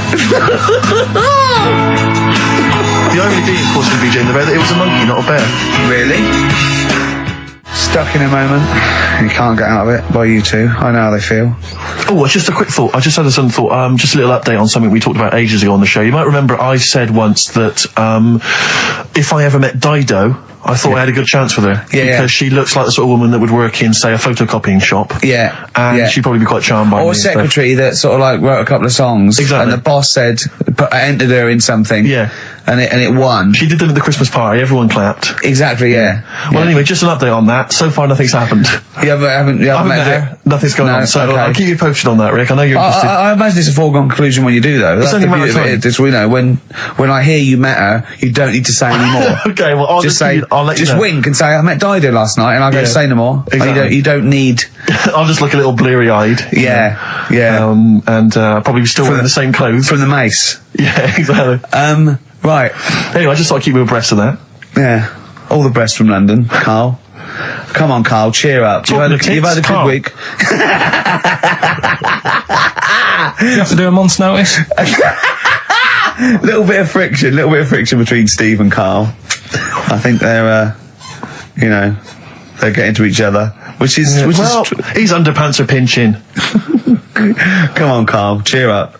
You're lucky. You know how many people would pay good money to... Carl, you've had a good night out this week. You went to the Sony, you had a free meal. Yeah, that annoyed me. I don't... we came away empty-handed, but... Yeah. It was a good night, wasn't it? You enjoyed that? Did you enjoy that? I ate it, but go on. I'm just finding more and more things are annoying me. Really? Like, even... Like, at that Sony's night, right, you've got a lot of respectable people going to that thing, you know, people who are high up at the BBC and that. Yeah. And... just the way, you know, it's a posh night, there's people there with dinner jackets on and stuff. And then I went to the toilet for a wee. Old fella in there. I thought he looks like he's been in the radio game for years, probably done loads of award-winning Sony stuff. Yeah. You know, all the BBC documentaries to do, in-depth stuff, and I thought, you know, I wonder if I'll be like him when I'm older, I wonder if I'm as good as him. Thinking all that, he's having a wee in the next urinal. Farts. I know. Yeah. He just farts. Old fella in a dinner jacket, probably hired. And I thought he's not even showing respect to that. They try to. They think, well, I better do it in here. And it's sort of like a trumpet, and everyone just goes, yeah, that's fine. What's up with that? You know, yeah, I know what you mean. It's just the arrogance of doing it. He just did it. It sounded like a lost whale. And he didn't sort of go and try and clinch it. He carried on, and then he went, oh, that was a good one. Really? Old fella, must have been about 70. Oh dear. And well, better out than in. Yeah. But it's not though. I wasn't brought up like that. You see. Right. Because I did it. I mean, I never really did it that much as a kid. Sure. And then I was at my mum and dad's. You never did it that much as a kid. What, farted? Yeah. Okay. Not just like, you know, as a joke and that. We are taping this for next year's Sony Award, aren't we? We're taping this, what we're talking about now, aren't we? To hand in. Because this is, go on. But I was at my mum and dad's, right? And Suzanne was sat on the floor in front of me, and she was like, oh, rub my neck, it's hurting. So I thought, and I hate doing that, it really it bores me. Well, she's your girlfriend, for goodness sake. I know, Dale Winton's different, you're getting paid for that, go on. So I thought, the only way to shift her, I'll let one go, right? So I did that. I love that! It's such a loving relationship. I love that, that's great!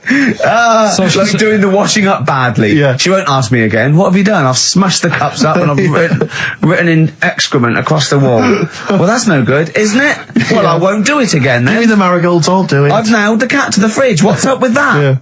Go on. But yeah, so I did that, and it worked. She sort of got up and said, oh, and my dad said, what do you do that for? What was he thinking? So I said, oh, I hate rubbing her neck, does me head in. So he says, you know, I've never trumped in front of your mother for 40 years. Sorry, where was this? Chigley? Why is this family talking like this? Young Carl, I've never trumped in front of your mother in 35 years. What? I don't know what... No, it's just like he said, you know, we've done a lot of things in the family. Like, hold on, what did he say that for? What, he's never trumped in front of your mother? He just offered that information up. Well, he just was surprised that I did it. He said, "Where have you got that from?" Yeah. Whoa, you're lowering testines, I'd have thought. What do you mean? You have to imagine there's a class of farting. Oh, we haven't told our kids about farting. He doesn't do it. We haven't told him about it. We don't do it in front of them. You have to learn it, do you? No, but there's a place. That's what I was always told. Go on. There's a place for that. Cornwall. So, and my mum, it's the same. She doesn't do it. Right. If she goes to the toilet to, do what you got to do, she makes sure, like, she'll sort of say things like, "Are you going out for a walk?" Are you going out for a walk? Does she know that you're broadcasting this? Well, yeah. She's probably around to the neighbours now, listening. Yeah. Any of you going out for a walk? Yeah, just out the door. So she waits until everyone's left, or? She doesn't like the thought that everyone... Do you know, like, cats don't like you staring at them when they're doing it? I've never stared at a cat while it was doing anything. Have you ever had a pet cat? What do you mean? Yeah, go on. No, it's just like cats, if you get them a little litter tray. Yeah. I remember being told, like, no, when it does use it, don't sort of go and look at it. It puts it off. I was the same as a kid. When I had a nappy... Who comes and looks at you when you're on the bottom? No, when I was a kid and I was in a nappy, right, I used to always, there was a corner in the kitchen that I'd always go to, and everyone would be Why do you go to the toilet? Because they had a nappy on. Oh, yeah, right, how old were you? 14th birthday? About 3 or something. Yeah. Right. And I used to always go to this corner, and everyone said, right, he's going to the corner, don't stare at him. The thing is, I can so imagine you because you've got the same head. Yeah, you look like a baby. It's just the baby's head. Put it there. Would you put a nappy on for 50 quid? Now. Yeah. I'll just sitting, do your work, right? Well, anyway, sit in the corner. So I'm not doing that, right? What? So yeah, my mum's like that, and something else she's good. I mean, people might want to know. At dinner party, it's Mrs. Pilkington just in the corner. Just don't look at her. Yeah, don't look at Mrs. P. She's just in the corner of our kitchen. Don't just look at her. What's she doing? She's just doing her business. She's there. She is squatting. Are you going for a walk? Sorry, you were saying, Carl. Another trick I've learned from her. Right, if you're using, say, a friend's toilet or something, and you don't want to leave your mark, just go down the toilet and flush it. Use take a box of matches with you. Yes. Yeah. Set fire to the curtains. Set fire to the curtains, calls it his factory. Burn the place down, have a wonderful crap, and just leave when the fire brigade get there. Forget it. Brilliant. Who is it? Steins. Yeah. It's a good one. We don't go brilliant, do you? If you're going to talk, you do say something useful. There you go. Vine's homesick. Brilliant. Now, come on, we should do monkey news now, because I know you want to save it, but I think you should put your best stuff first. You never know what will happen, you know what I mean? Always put your best stuff out there. Let me just get it out of the... Okay, well, while he's getting it, can we have a jingle for monkey news? Yeah. Chimpanzee that monkey news. Tell you what, right, about putting your best stuff first. Yeah. Right. Do you know we were saying the other week about in Chinatown? Not really a town. Well, it's not a town, right? And like the restaurants, they have like those horrible dead ducks and chickens just hanging in the window. Yeah. an octopus and all that just hanging there. Yeah. And that doesn't make you want to go in, does it? No, sure. This morning, walking through Soho on the way in, walked past this sort of strip joint place. This woman said, "Do you want to come in, sir?" Right, turn round. She must have been about 80. So you're equating her to a hangy bit of octopus. Well, you said, are you performing? And a chicken. I'm just saying, again, put your best stuff at the front door. Yeah, good thinking. Right, anyway, bit of monkey news that's been sent in. Right. Gareth in Catford. Right. Good work, Gary. Basically, it's about this monkey Oh, yeah. in the jungle. It's got a gig at an hairdresser's. What are you talking about? What are you talking about? It's got itself a nice little job going in an hairdresser's. As what? It gets people sitting down, And what it does before the people have their hair cut, that it sort of sits there, and it goes through people's hair, make sure it's clean, and people are loving it. Right, so it's a pet monkey. It's nothing to do with it getting a gig in an hairdresser's. It's a pet monkey. It's not working at Monkey and Guy. Yeah. No, seriously, it's in there. I think it might have started off as a job, and then. So what does it say? It says junior £15, stylist £35, and monkey £63. So I didn't quite follow. It's in the jungle. It was wandering about. Right. Maybe it did. But it looks good. Its hair looks good. Someone thought, hang on. But never ever. You see, people make that mistake with hairdressers anyway. I always say, well, if the hairdresser's got a good haircut, go to where he's going. Right. Right. Because that's what I thought when I read it about having a good haircut. How often do you go to the hairdressers? Well, not that much anymore, but I used to always think that. Yeah. You used to go to a bloke who told me had his shack on a railway bridge that used to shake when a train went over. Yeah. Because it was £2. Yeah, but before that, I've never had that much luck with hairdressers. Before that was another place, and it was run by sort of, these sort of wannabe gangster type people. Oh yeah. But they'd, you're going what for do you mean by haircut. wannabe gangsters? Well, sort of just petty crime stuff. You'd go in for a haircut and then you'd walk out with a video recorder.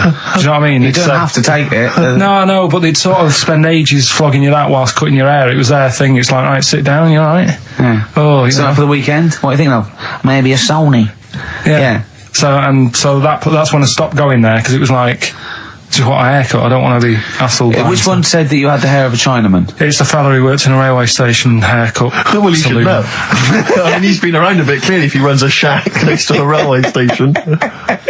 So, Let's just go back to Monkey News for a second. So anyway, that's why, I didn't quite follow why he's still his salon is in the jungle, or where is it? No, he was doing what he does in the jungle, right? Right.